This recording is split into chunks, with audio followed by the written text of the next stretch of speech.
It's time for Shawn and Maya in the morning. Quick pitch to Walter, looking for the record, cuts back, he's got it, he's out of it at 25 to the 26-yard line. Walter Payton becomes the National Football League all-time leading rusher.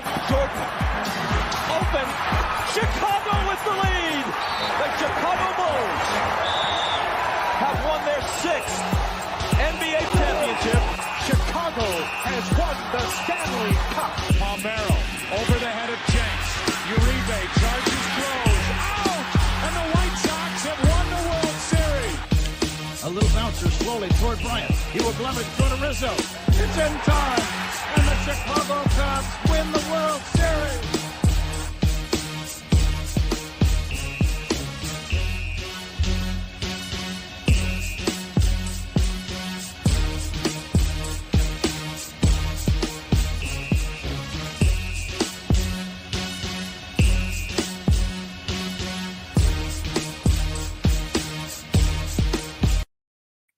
What up, what up, what up? Welcome to Shawn and Maya in the morning on this Hump Day edition. Guys, I'm your boy, the Superback, Shawn Sierra. Thanks for tuning in. Man, oh man, is it a beautiful day here in the shot. Let's see, what's it today? 80. Oh, it's going to be more than 82. Get out of here. All right, that's it's supposed to be a high of about 85, 88 today. That's what I'm talking about. Man, I went to the gas station this morning. Because mind you, I still get the newspaper. All right? I need the newspaper. All right, I need it. I need it. All right, I need something tangible, something to hold. I get there, I'm walking out, and whoo, I was like, oh damn, it's a little warm this morning. I just had like a little zip up jacket, a little lightweight jacket. Even that was warm. Even that was a little warm today. I was like, whoo, Charlie, that was only about an hour and a half ago. So yeah, it was a little warm. Beautiful day in the Chi. If you're in the area, if you're local, man, you know what I'm talking about. Summertime shot. Man, it went from winter to summer. It was 90 yesterday in some places. The further away from the lake you were, the better a chance you had of getting to 90. Unreal yesterday. Beautiful, beautiful day. Listen, if you're watching this on Facebook Live, well, then I guess you found us on Facebook. And if you're not following us on Facebook, what are you doing? All right, peep this. Go to on Facebook. When you go there, because you all got a Facebook account, go to Facebook, type in Sports Zone Chicago, click the like button, and now you're following Sports Zone Chicago. And for a goof, why not? Since you're at Facebook already, how about this? How about you go to Shawn and Maya in the morning? All right, go to the show's page as well. Go to Shawn and Maya in the morning, okay? And now, click the like button, and now you're following the show's page, Shawn and Maya in the morning. And if you're watching this on our YouTube channel, excellent. And if you haven't subscribed to our YouTube channel, for real? All right, listen. Go to YouTube, type in Sports Zone Chicago, click the subscribe button, and now you're following Sports Zone Chicago. So not only do you get Shawn and Maya in the morning 3 days a week, not only do you get our other 6 live shows throughout the week, but they're all archived there as well, just like they are here on Facebook. And if you're watching us on the app, that is even more excellent. If you haven't downloaded the app, you better get with the program. You better keep up with the Joneses. What are you talking about? Listen, wherever you get your apps from, okay? iTunes, Google Play, Walmart, Kmart, Amazon, 7-Eleven, Montgomery Ward, Zaire, Target, wherever you get your apps from, you type in Sports Zone Chicago, you download it, you take us with you on the go. So in addition to Shawn and Maya in the morning 3 days a week, in addition to our other 6 live shows, in addition to them being archived there like they are on YouTube and Facebook, we have a slew, and I mean a slew of articles thanks to my man, Clarence Council III. Big ups, big shout out to Clarence Council III, keeping you updated with all the articles you want to read on Chicago sports. You can also tweet the show. You can tweet us at Sports Zone Chi, that's CHI, at Sports Zone Chi. Now listen, if you want to follow me, just me, personally online, you want to know what I did? Let me tell you what I did. You want to know what I did? Well, here's what I did. I made it nice and easy for you folks. Nice and easy. One handle for Facebook, Twitter, Instagram, Snapchat, soon to be TikTok. All one handle at the Shawn Sierra. If you want to follow my lovely co-host, Maya Kai, you can follow her on Facebook and Twitter at The Sports Chica. If you want to follow her on Instagram because you do it just for the gram, you're an IGer, then follow her at Maya_Akai. I'll bring my man out in a minute. He's back there working, boy. He's working. Doing some stuff, making sure the show is entertaining and enjoyable for you to consume. But, of course, I got to bring him out. But I will mention him quickly. He's my man, Ivan Vargas. He's the guy who makes everything run smoothly here. I will give him a proper introduction when he's ready. Listen, we have a phenomenal show. But we need you to get interactive. We got people tuning in already. We got people on the text like Cornelius Squalls in the house. What's up, Papa? How are you? Nomad in the house. These temps are like lottery numbers, more like Keno numbers, bro. We talk about 80s and 90s, and yeah, we're talking Keno numbers, Papa. Yeah, this is crazy. I am happy. I'm happy. I'm free. Sorry. If any of you see me, you get to punch me in the face for that stupid thing, but that was just funny. I think I'm going to lay out today. I think I'm going to go get some sun today. And I got a little patio out back here. And, I have a yoga mat. And I have a couple beach towels. So I'll put the yoga mat down because I will be on the concrete. So So I'll put the yoga mat down, put the beach towel over the yoga mat. So at least I'll be comfortable. And I think every half hour, just turn over. Ba-ding, ba-ding. I have an alarm. Bing, bing, bing. So if I do that today and tomorrow, man, Friday, I'll be dark as a mug, boy. I tell you, listen, there's nothing like this summer's going to be it, man. It's going to be fun. It's going to be fun. It's going to be fun. Let me tell you, the festivals, it's going to be a hot boy summer. Hot boy summer. You know, talk or the bad boy summer. You know, it's a hot girl summer. Okay. Bad boy summer. Bad boy make more money than you can count. I thought I told you that we won't stop. I thought I told you that we won't stop. That's what I'm talking about, baby. Summertime is coming and it's here. The festivals, the rooftops, the patios, people out and about, baseball games. Man, I am fired up for this summer. Let me tell you. But listen, as I said, we have a phenomenal show. But whatever platform you're watching us on, whether it's Facebook, whether it's YouTube, whether it's our app, leave a question or comment right there on that particular platform. It'll come up here on the side, or actually it should come up at the bottom of the screen. And my super producer, Ivan, will get it on the screen. We'll talk about it. We'll incorporate it. And that's the great thing about this show. That's what makes this show so great is you guys, all right? Your questions, your comments, your concerns. And here's the thing I love. We don't always agree. Okay? And that's the beauty of this country. We don't always agree. We don't have to agree. But that makes for good conversation. That makes for an entertaining show. All right. Because what if we just had everyone who wants to come on here and agree with what I says, and granted, just about everything I say is right. I get it. But what good is it if everyone agrees with me? Like, oh yeah, Shawn, you're right. Yeah, I know.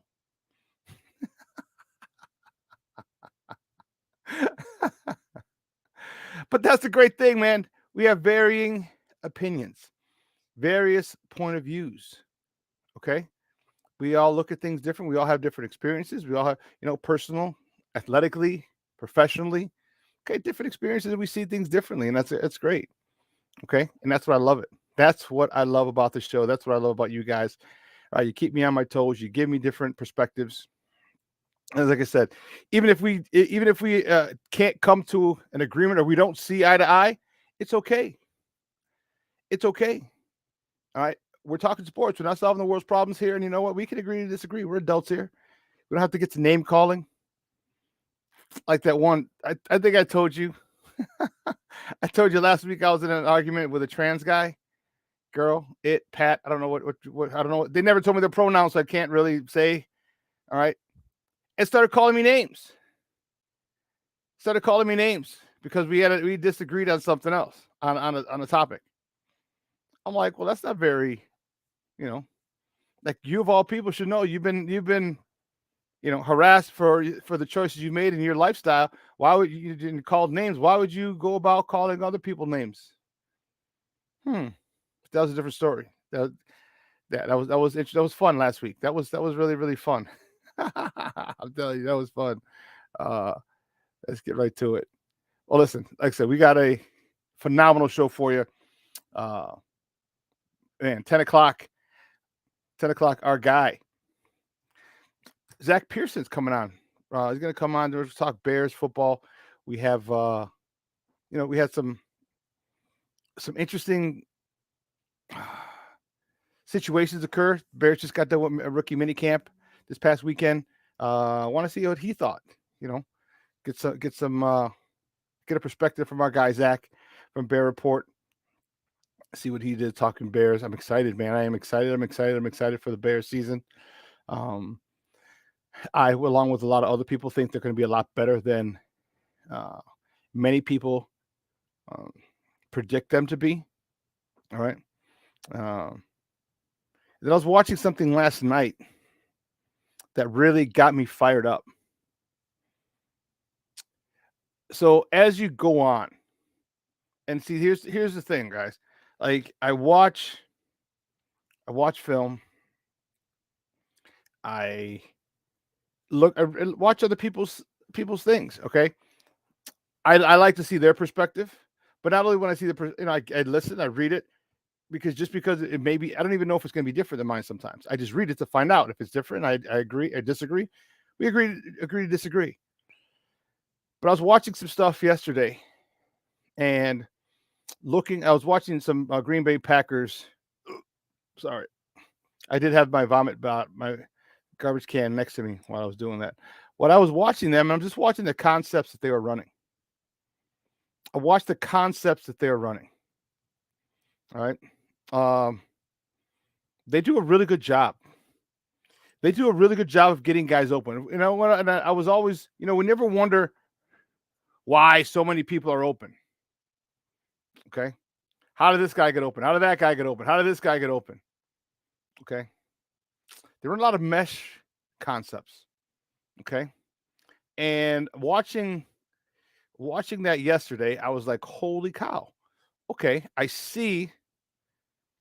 understand. I see what Brian Poles is doing. Okay. You're not, if he doesn't think that the Bears have a chance to win the Super Bowl this year, and I don't think they do. Call me crazy. I love my Bears, but I don't think they're a Super Bowl contender. But they can be competitive. They can be very entertaining. So in watching some of the concepts yesterday, I saw again they like little mesh routes. So what they like to do, what they love to do, is they'll run short crossers.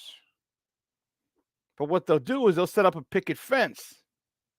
And here's where the speed of Velus Jones Jr. comes in. They'll set up a picket fence. Say they got 3 receivers or 4 receivers, whatever. 4 receivers and a running back. Velus Jones will be in the slot on the left side. The slot on the right side comes across. So him in the slot on the right side, Velus will go under. The guy on the right will go over. Okay. Okay. And so the defender, if they're playing man, this is a good man beater. So the defender is stuck because is he going to trail him? Because if you trail him now, you're screwed. If you trail someone like Velus Jones, you're going to be screwed. As long as the ball's thrown accurately and while he's in stride. So chances are you go over it. Well, then what they do with the second receiver is the second receiver runs a sit route. So he'll run right into your path and sit. So because you're further out, you get to see where the path is of the defender going over the first pick or the crosser. So you hit one, you hit one, you're stuck here, you go over it. Okay? And all of a sudden, here comes that sit route stopping right there, which means you have to go over it again or underneath it. If you go underneath that sit route, you are screwed. Because if he gets that ball as you're going underneath that sit route, man, someone like Velus Jones, you just stop. Literally just stop. Because you'll never catch him. So your only chance is to go over him. But if you go over him, so you stop, you went around one, then you went around another one. Now you're like 3 or 4 yards deep. Okay. And now with Velus Jones and his speed, now there's a lot of separation. And if you don't have the angle, depending on how quick that sit route is or how far across that sit route is, he can break that angle. So you're going to see a lot of that this year. A lot of that this year. So I'm like, okay, I'm liking what I'm seeing. I see what you're doing with those underneath guys. And here's what happens. If they're in a single high, okay, if they're in a single high, that safety has to know that Velus Jones can go up that sideline in a heartbeat. If he sees that play developing and he sees Velus Jones all of a sudden breaking open because the guy who's covering him in man has to go over two different screens, he's going to lean that way. Well, what do you do with the guy on the backside? You're in a post. You replace that safety. That's where I wanted the number one. But that's where also you can put Darnell Mooney at this particular point if we don't have a number one. Maybe that's a Pringle. Maybe that's where Pringle comes in. So watching the routes yesterday, watching that concept, I'm like, okay, I see what they're doing. So I'm a little excited. Bears talk, man. So we're going to talk to Zach Pearson at 10 o'clock. At 11 o'clock, Michael Boland from CBS Sports. Are you watching these NBA playoffs? Oh, yesterday, they're exciting. Although yesterday was Blowout City. Okay. Let me tell you, the backstories. Ooh, Charlie. The shit talking. The trash talking, let me tell you. With Giannis and Tito Horford. You saw the other day where Giannis dunks on Tito Horford, looks at him. Remember, he even got a T for it. And Tito's like, oh, okay, I got you. Comes back down. He scores 16 in the fourth quarter. Comes back down with that dunk. He double hand. He dunks on Giannis, gives the elbow to the neck. That's what I'm talking about. That's playoff basketball. Because if you see Giannis comes across when he's trying to block that dunk, hit him right in the side of the head. So Tito's like, oh, I got you. Boom. Gave him a quick elbow as he's celebrating. All right. Chris Paul. Devin Booker trolling the Mavs, trolling. Dude, this is getting interesting. John Morant, unfortunately, he's injured. And, Steph's like, hey, don't forget about me. Why are people forgetting? How the hell are people forgetting about Steph? Everyone's so enamored with Ja, and Ja is amazing. I am taking nothing away from Ja. Nothing away from this guy. This kid is electric. He's exciting. I hate him because he's not playing for the Bulls. This kid is so much fun, so talented, so deadly, so versatile. You see the way he scores? Various ways, from a three to a pull-up jumper, to a layup, to an up and under, to a finger roll, to a turnaround jumper. This guy's got the full arsenal. He's going to be the face of the NBA in a couple of years. But that's a couple of years. And everybody's all up on Ja Morant, on his jock and everything. And the guy deserves a lot of credit. But let's not forget a lot of praise. Let's not forget about Steph Curry. Let's not forget about him. I think, listen, Steph is a competitor. I think Ja was getting so much hype. Steph's like, hold on, player. I'm a former league MVP. I'm a three-time world champion. And you're giving this young kid all the love, all the hype? Okay.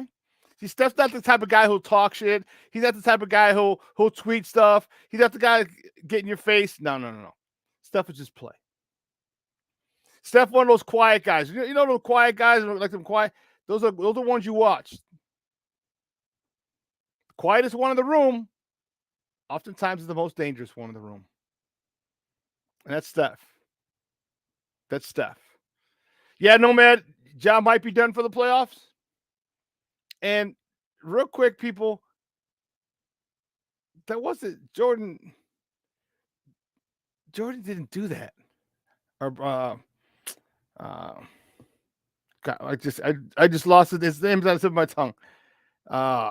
Anyway, he didn't. When he pulled his leg, that was not part of why he got hurt. If you saw it, that was if you saw the play before, 2 plays before, Jordan Poole. Thank you.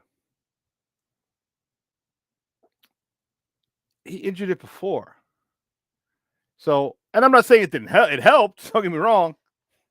I'm just saying it's not as, I don't think it's egregious as some people are making it. So, Ja out of the playoffs, trust me, Memphis is done. They're done. I think they're done anyway. I don't think they had what it took to begin with, but I think for entertainment purposes, Ja was awesome. So Michael Boland at 11 o'clock, and man, we had to talk about those. And let's not forget about the other games. Philadelphia and Miami. Where is Harden? Here's one of the things. It's difficult for some people. Some people have a body type where they're always slender and thin and in shape, and their metabolism is going. Other people, not so much. Shaq, when he was playing, in shape, but as he got older, his metabolism was one that wasn't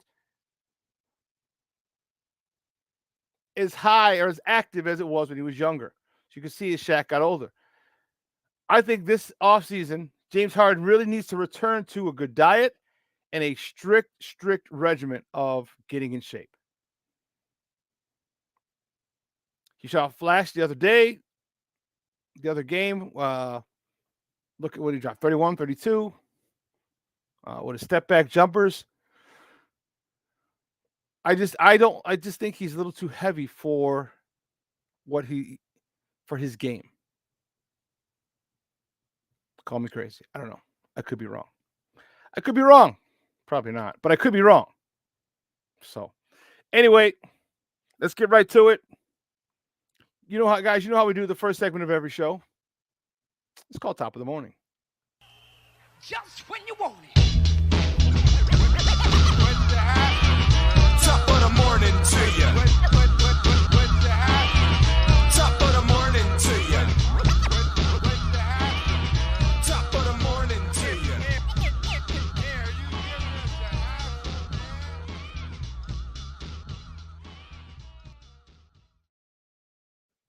The first top of the morning topic, the White Sox, baby. You see them right here, baby. My White Sox beat the Guardians. Oh, how difficult is it to remember that freaking name?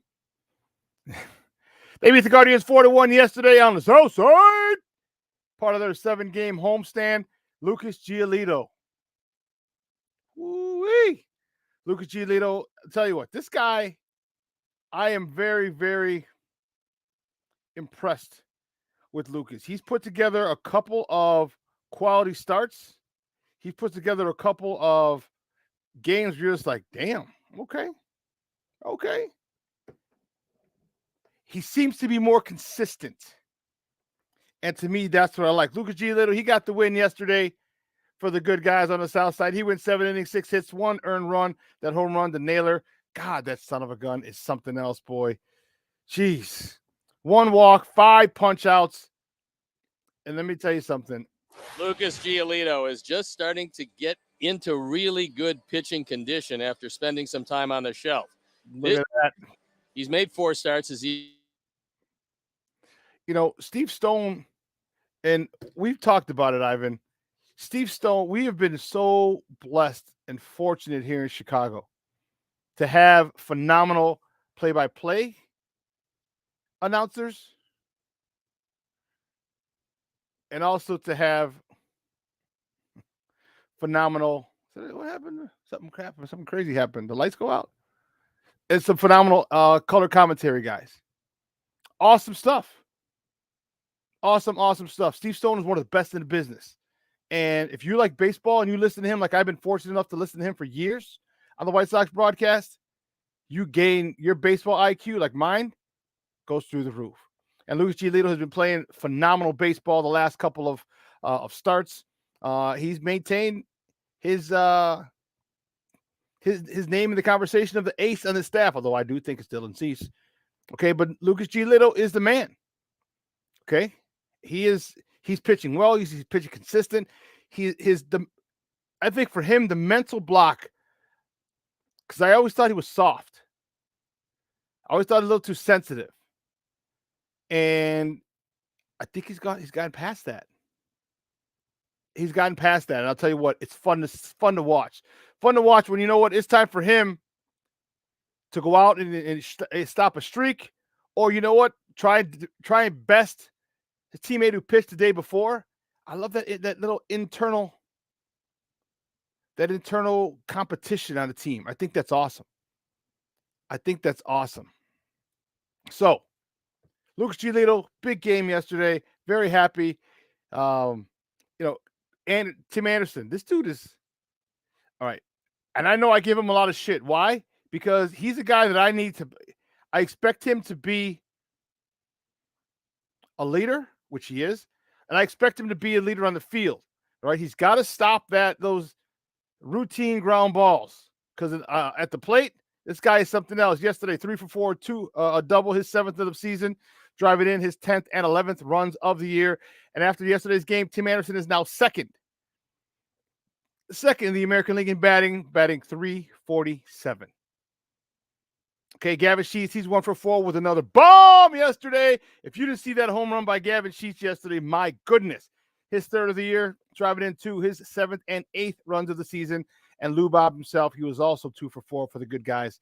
Tell you what, it was a good day, okay, for the White Sox. And, the big names, all right? Tim Anderson, Lewis Robert, all right, young guys again. Gavin Sheets, his 2nd homer in as many days. And I'll tell you what, this one was just like yesterday's. It got out in a hurry. No, his was more majestic yesterday. He tattooed it. And listen, it's good to see. I was really happy with the White Sox team, and we'll talk a little more White Sox later, but I'm just going to say this. I was really happy to see this White Sox team come out yesterday the way they did. When you blow a lead like you did on Monday, all right, you blew a 6-run lead in the 9th. It was 8-2 going into the 9th inning. Liam Hendricks was warming up, and then they sat him down like, "Now, don't worry about it." Okay, you give up 5. You give up.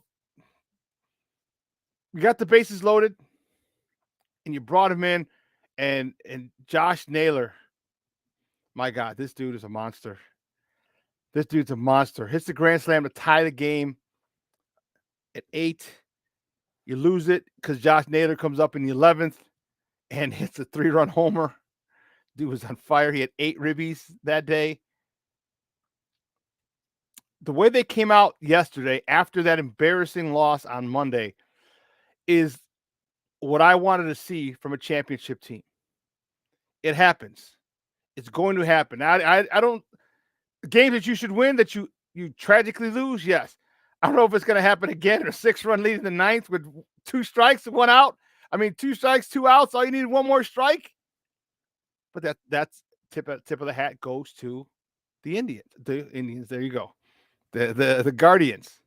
All right. Look at this. Wham. This hurt. This hurt a lot. This is telling you, they are telling you they are not going anywhere. We are here. We are here.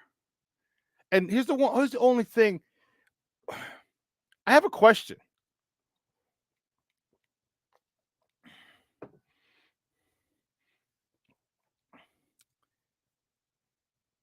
I don't know if you realize or you guys know that Liam Hendricks' grandfather just passed away.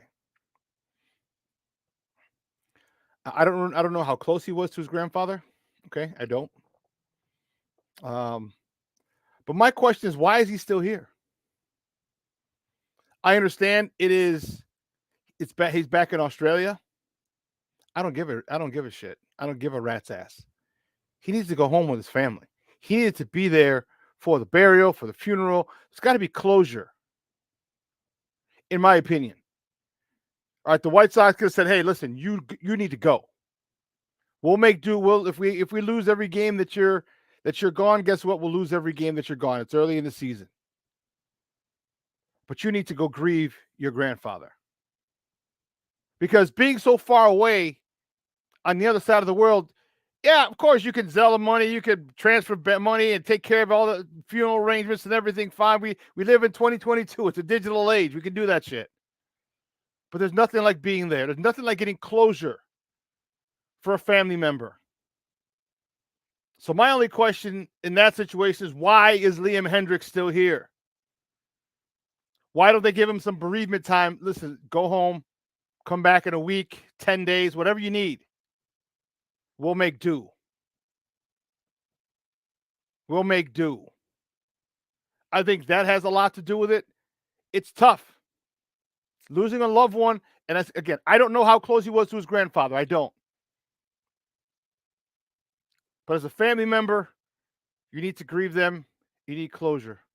and being halfway around the world, can't do that. That's just me. Listen, we have to take a quick break, and on the other side of the break, we have more top of the morning topics. So don't go anywhere, folks. Keep it locked right here. Shawn and Maya in the morning on Sports Zone Chicago. AutomotiveMap.com presents the Sports Flash on the Sports Zone Chicago. Drive to right. She's going to go. 2-run homer. It's 3-0.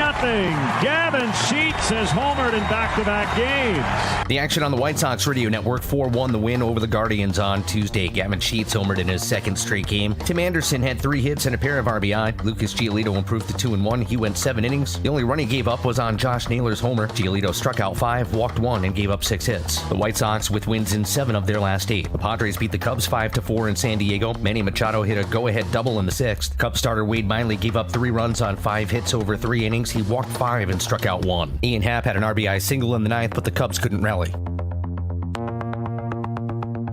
For lightning fast sports updates, download the Score app. It's free and one of the most popular sports apps in North America. I'm Chuck Sanders. That's the Sports Flash on the Sports Zone Chicago.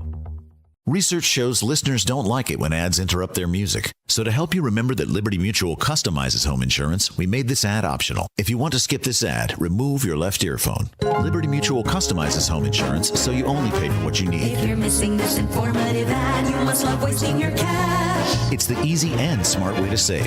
Now it's all been said, so if that earphone was out, put it back in your head. Only pay for what you need at libertymutual.com. Liberty, liberty, liberty, liberty. Progressive presents today's to-do list for your dog. Check front door, check window, check other window. Rest chin on ground, look into distance. Bark for no reason. Check front door, check window, check other window. Your pet has a very busy schedule, so it's up to you to make sure they're protected. That's why Progressive Car Insurance covers your pets for up to $1,000 if they're ever in a car accident with you. Chase shiny ball, lose shiny ball, find shiny ball, eat shiny ball. Get coverage for your pets with anti-auto policy from Progressive. Progressive Casualty Insurance Company and Affiliates. Coverage for cats and dogs included with the purchase of collision coverage and subject to policy terms.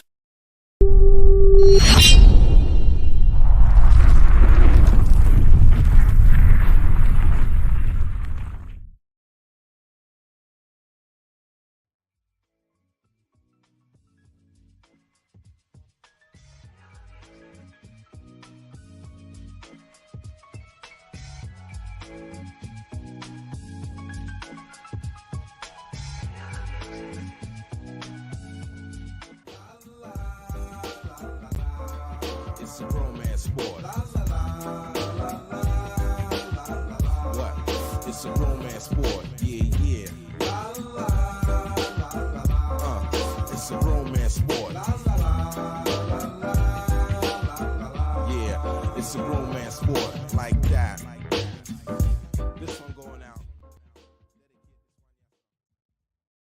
3, couple of singles and an RBI. He bats with the runner at second, 1 down in the 7th. There goes Engel. First base side. That's through. Little side swipe from Tim Anderson down the first base line. And the Sox do add on. Welcome back to Shawn and Maya in the morning on Sports Zone Chicago. That clip courtesy of NBC Sports Chicago yesterday. That was Tim Anderson going inside out down the first base line, driving in an insurance run, making it 4-1. Good guys, and it's good to see. Good to see the way that the way they came back yesterday after blowing that game on Monday. Monday was, man, Cub fans were trolling us big time, and they had every right to. Man, they had every right to do so. They did, and I don't blame them. I would have done the same thing if same thing happens to the Cubs. I would have done the same thing. But it's all in good fun. And this White Sox team though showed me some mettle, showed me some resilience, showed me, that they are not full, that they are not as soft as some people may consider them. Moving on to the next top of the morning topic. Staying with the White Sox, former White Sox head trainer Brian Ball files a lawsuit. Not Giles. Apparently, I don't know how to spell. What the hell is that? Guy's lawsuit. Files a law. It's that damn autocorrect. Files a lawsuit against the team for discrimination. I'm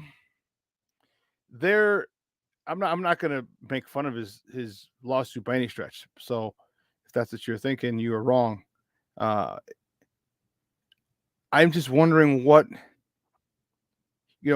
Listen, you're the former head trainer, and you have to remember that there were a lot of injuries, a lot of soft tissue injuries. Okay. Um, with this White Sox team the last couple of seasons. All right. He worked for the White Sox for 20 years. Okay. From 2002 to 2020, 19 years, give or take. He was the assistant trainer.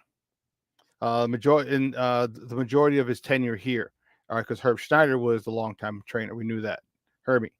If you ever watched the Sox before, Carl Carrollson would always talk about Herb Schneider, the best in the business. He says that he was discriminated against due to his sexual orientation, age, and disability. Okay, the White Sox refuted it, saying it's extremely disappointing that a former colleague who was supported, developed, and promoted over 2 decades chose to attack the club in this way. It is also surprising to many who know Brian and supported him throughout his career to read the allegations included in his lawsuit.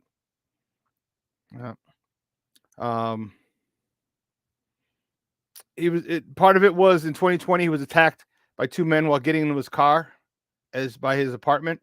All right, they stole his car, and then the Sox told him afterwards that he placed a medical leave and his job would be there when he returned. Ball tried to return next month, but the team wouldn't allow him. He had heard. All right. So Han told Ball that he was being terminated as the head athletic director.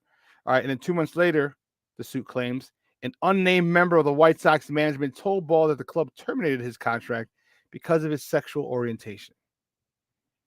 Really?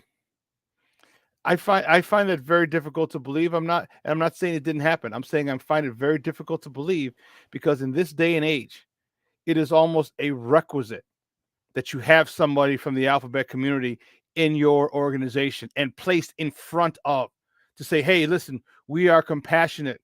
We are empathetic. Okay. We are woke. Okay. You got to have a woman. You got to have a minority. You got to have a person of an LGBTQ plus community. You got to have all of them. Otherwise, you're going to have a mob at your door ready to kick it down. If they terminated him because of medical issues, then I would understand. That's where I thought the discrimination. I thought it was going to be medical discrimination or something like that. But wow, I mean, if he was, it's obviously wrong. But this seems like I don't know. It seems like it's. Let's see what the investigation says. I know there's going to be an investigation. I don't want to go ahead and begin the speculation, but that's just kind of so you get attacked. You're caught. You're robbed. You're hurt. You're on medical leave. I mean, either there was something brewing prior to where they were about to let you go, or there's something else involved in it, involving that person, the ex-trainer that he doesn't or they haven't released yet. I don't know about this. This is in his lawsuit. Peep this, Ivan. In the lawsuit, okay, he says that the lawsuit alleges. Okay, it alleges that Han made comments to other athletic training staff members that Ball, quote, had either a gambling, alcohol, or drug addiction that was related to the July carjacking. None of those accusations are true. You think Rick, you know what? That's to me. That to me is the move a rookie or a young GM might make. Okay. I don't see Rick Hahn making that. I'm not saying he didn't. I'm saying is I don't see him. That's a move. Anything you say regarding somebody who's out can and will be used against you in a court of law. Okay.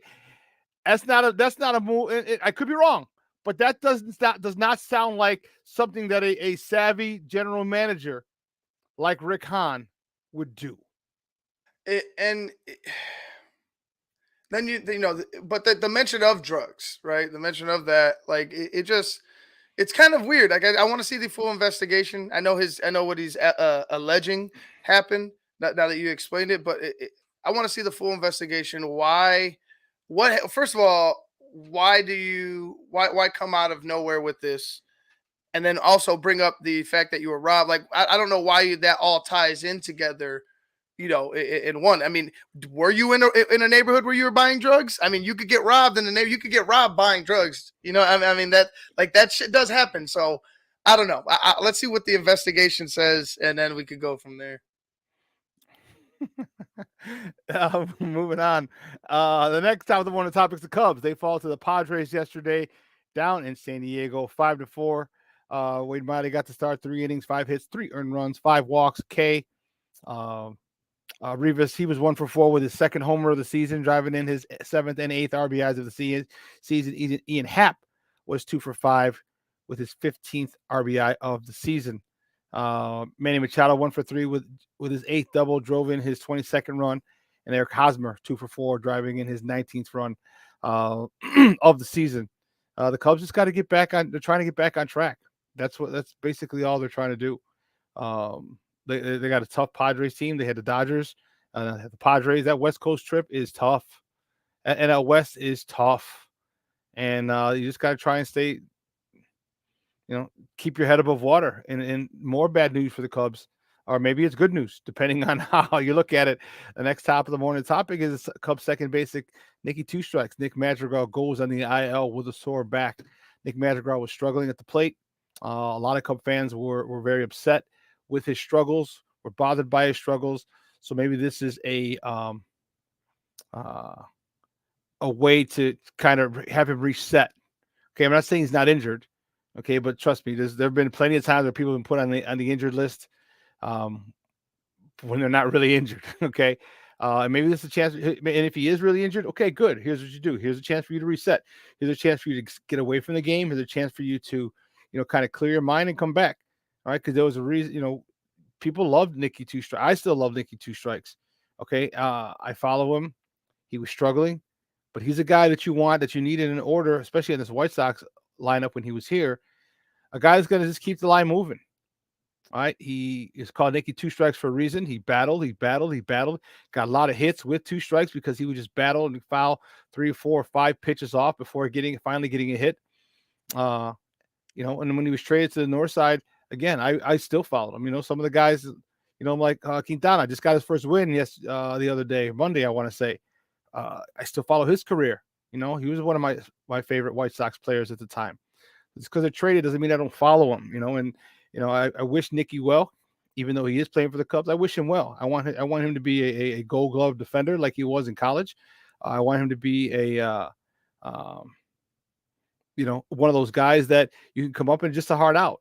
He's just going through a rough time right now, and it happens to everybody. Let's not get it twisted. It happens to everybody. There's a lot more hype and pressure on him because he was a big guy that came over, right? He came over in the trade for the closer, and you're thinking this guy's going to be, you're expecting a lot from this guy, and you should, and he's just struggling. There's nothing more, nothing less. He'll be back to Nicky Two Strikes, that you know and love. He'll be back there soon. Well, he better because he's Nicky Three Strikes right now. Nicky 3 strikes. That's awesome. Listen, this next top of the morning topic, ain't this a blip? Tom Brady.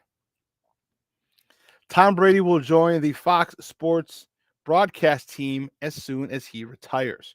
Tom Brady, he tweeted out he's not, he's got some unfinished business on the field, so he's not retiring this year. But when he does, this is what happens at Good Old Boy Network. When he does, he's got a gig at Fox. His gig at Fox. This is better than any contract that Alex Rodriguez signed, Bryce Harper, anybody. When he retires and he goes to the booth, Tom Brady will make 10 years. He'll have a contract of 10 years, $375 million. It is the largest deal in sports casting history. They don't even give a damn if he's good or not right now. They don't know. They assume, okay, well, listen, Tony Romo's good, and I love Tony Romo. I love Tony Romo. Troy Aikman, love Troy Aikman. So they're going on the fact that, okay, these other two quarterbacks are extremely knowledgeable because you have to know the game from every single, literally every position on the field if you're a quarterback. Troy Aikman is unbelievable, which is why they're going to Monday Night Football now. Tony Romo is unbelievable, which is why he has a crazy-ass contract right now. You don't know if Brady is good or not. You're not even saying, oh, well, let's see how he does. They're saying, you're going to be fine. Hey, I ain't mad at you, Tom. You know I love me some Tom Brady. But that, my friends, is the Good Old Boy Network in action. In action, right there. I ain't mad at you, Papa. I am not mad at you. I'm not saying, I'm just saying. That is the Good Old Boy Network in action. Well, dude, so what happens if he sucks?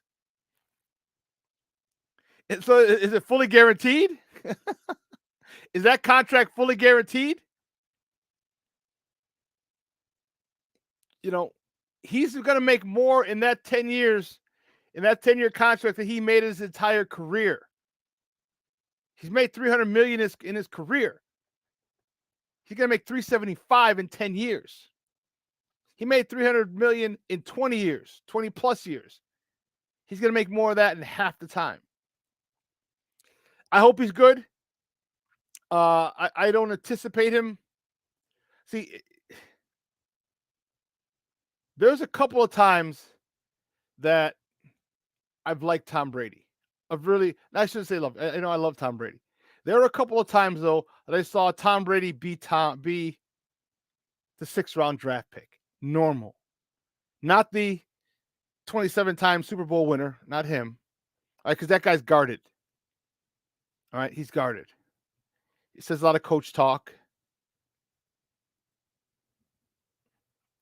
If he can get the genuine Tom Brady to come across, to show up every weekend, he'll be good. The genuine. The one time that I do remember, I'll never forget, was at the Super Bowl Media Day.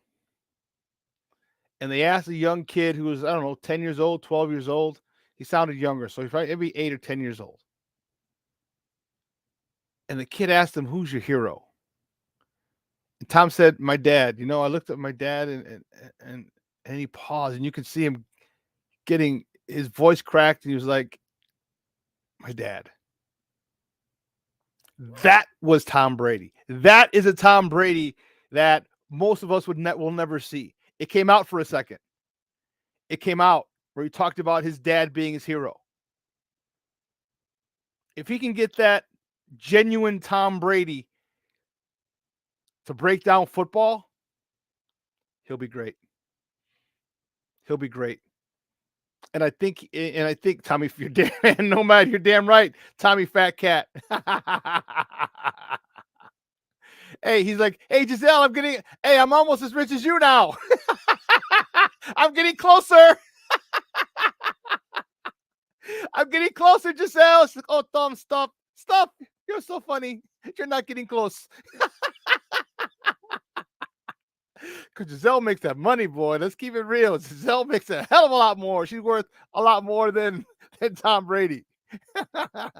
Oh, stop it, Tom. That's a cute $375 million. That's cute. Oh, man. But Tom Brady, I'm happy for him. I told you, I love the dude. He's got an awesome life. He was just down in Miami the other day for the Miami Grand Prix. And a lot of people aren't going to like it. A lot of people are going to be pissed. A lot of people are like, that's the way of the world, man. That's the way of the world. Get yourself in a position where things happen for you because of who you are and what you do. And he's done that well. Let's not get it twisted. Everyone gets mad at Tom Brady. Tom Brady was not a 5-star recruit coming out of high school.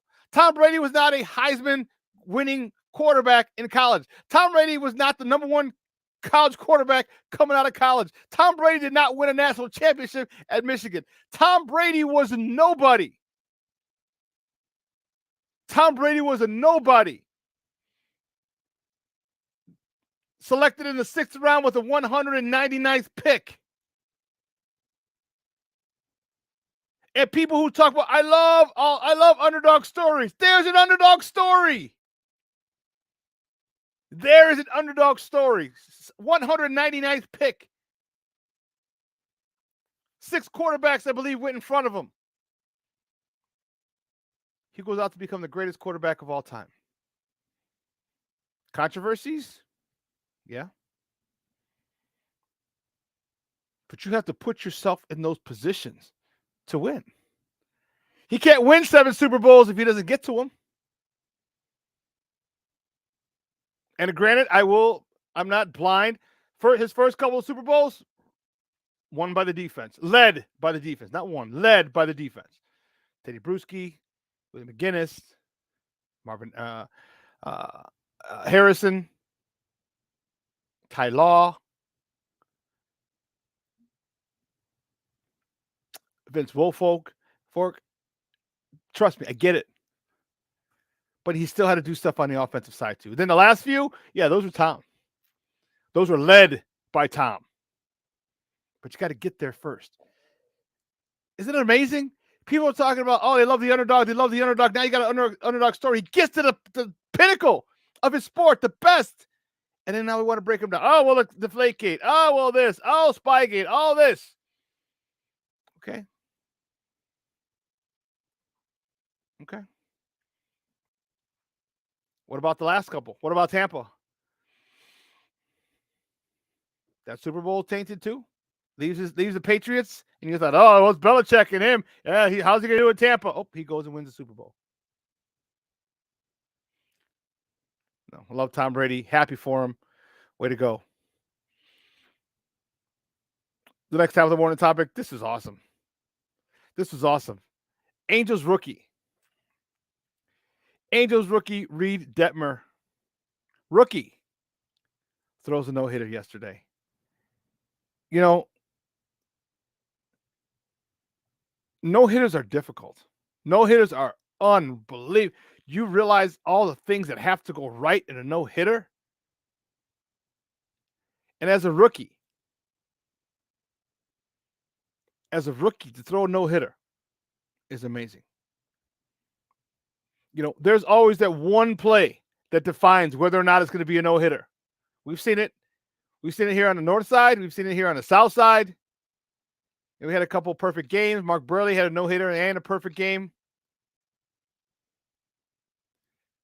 And the Mark Burley perfect game, there was the catch where Wise climbs the wall. Dwayne Wise climbs the wall. It's 2 outs. I don't know if it was the 8th or 9th. I want to say it was the 9th. Climbs the wall, catches the ball, bobbles it, comes down, it bobbles. Eddie's falling, the thing pops up, and he catches it as he pops.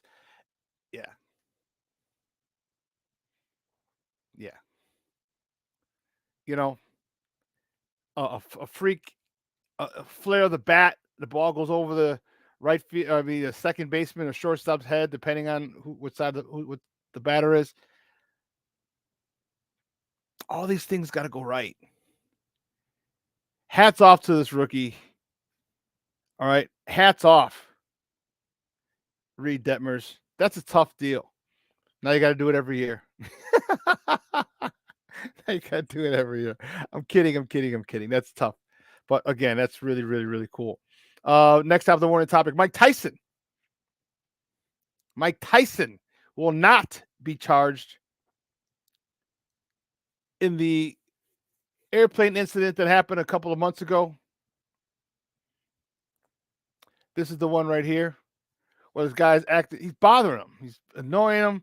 He's a drunk dude, a little privileged dude. Yeah, I'm with Mike Tyson. I'm cool. It's, this is generation. Mike Tyson ain't about that life. He kept bothering him. And Mike Tyson, I'm sure he told him to stop. and ended up Mike Tyson whooping this kid's ass. And if you saw the kid, you know, he's like, boom, enough. And like, all right, everyone's like, stop, Mike, stop, you're going to kill him.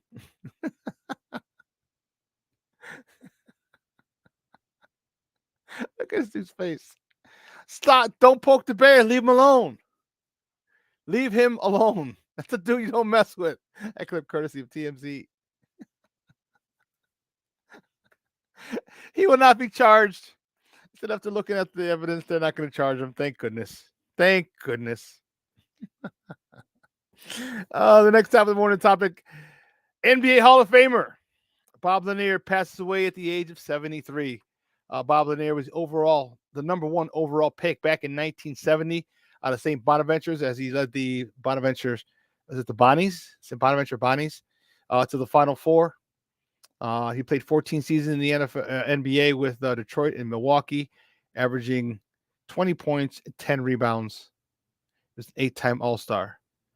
The NBA world is saddened by his loss. NBA put out a statement regarding his death, praising him. Moving on to the next top of the morning topic, the Nuggets center, Nikola Jokic, the Joker.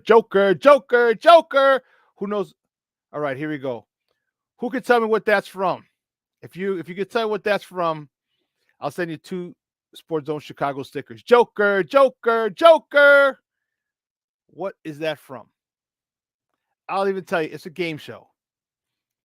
It's an older game show. So if you know that, if you know where I got that from, type it on the screen, and I will send you 2 Sports Zone Chicago stickers for playing. But Nikola Jokic wins his 2nd consecutive MVP award. He has it was interesting. You know what? Joel Embiid gave him a shout out, said, "Hey, congratulations," but he also said, "Man, what do I got to do to win?" You know, Joel Embiid was in that conversation. Joel Embiid and Giannis again, but Joker was able to pull it out again. No, not let's make a deal. Good guess though, Jamar. Very good guess. Very good guess. So yeah, Nikola Jokic, MVP. Monty Williams, Coach of the Year, was pretty cool. That show, I saw some clips from that.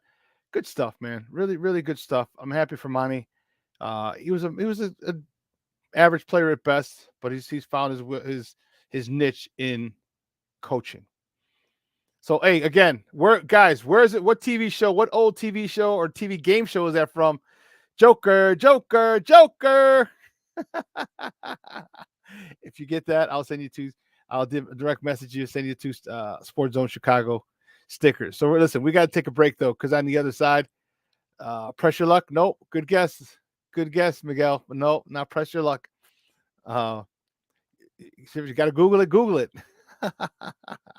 Listen, we got to take a break. So on the other side, our guy Zach Pearson is going to join us. We're going to talk Bears football. I'm excited.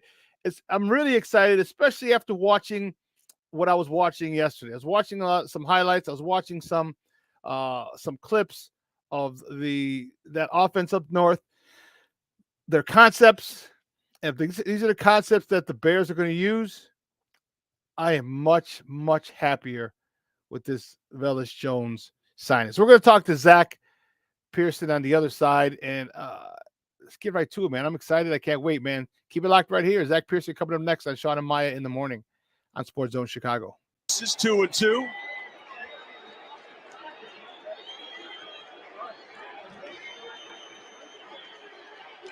Ground ball. Velasquez throws across. He did it! Reed Denver throws a no-hitter!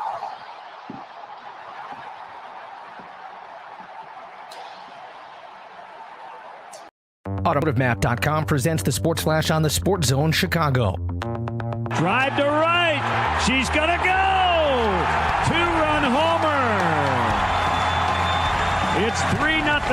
Gavin Sheets has homered in back-to-back games. The action on the White Sox radio network 4-1 the win over the Guardians on Tuesday. Gavin Sheets homered in his second straight game. Tim Anderson had 3 hits and a pair of RBI. Lucas Giolito improved to 2-1. He went 7 innings. The only run he gave up was on Josh Naylor's homer. Giolito struck out 5, walked 1, and gave up 6 hits. The White Sox with wins in 7 of their last 8. The Padres beat the Cubs 5-4 in San Diego. Manny Machado hit a go-ahead double in the 6th. Cubs starter Wade Miley gave up 3 runs on 5 hits over 3 innings. He walked 5 and struck out 1. Ian Happ had an RBI single in the 9th, but the Cubs couldn't rally. For lightning fast sports updates, download the Score app. It's free and one of the most popular sports apps in North America.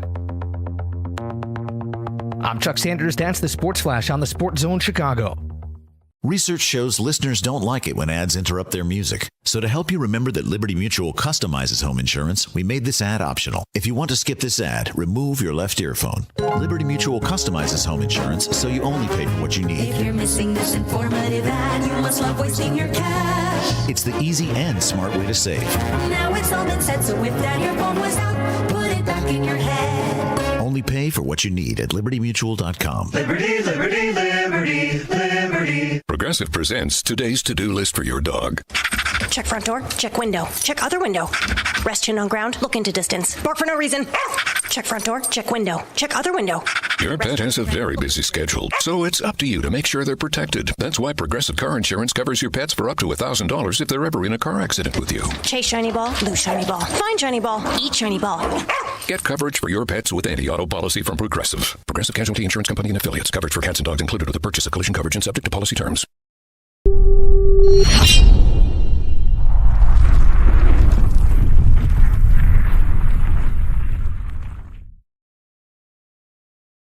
No, I mean, one, physically, he's a physically mature dude. I mean, he can handle this league. You can see that already. And then the speed just jumped at you on the tape. I mean, when that guy gets the ball in his hand, he looks like 4-3 on the field. Not many guys can do that, and I think that's what stood out about this guy. He has a chance to score every time he touches the ball.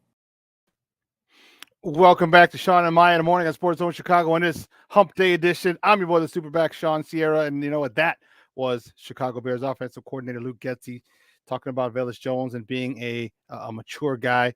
I like his build. He's 6 feet, about 200, 205.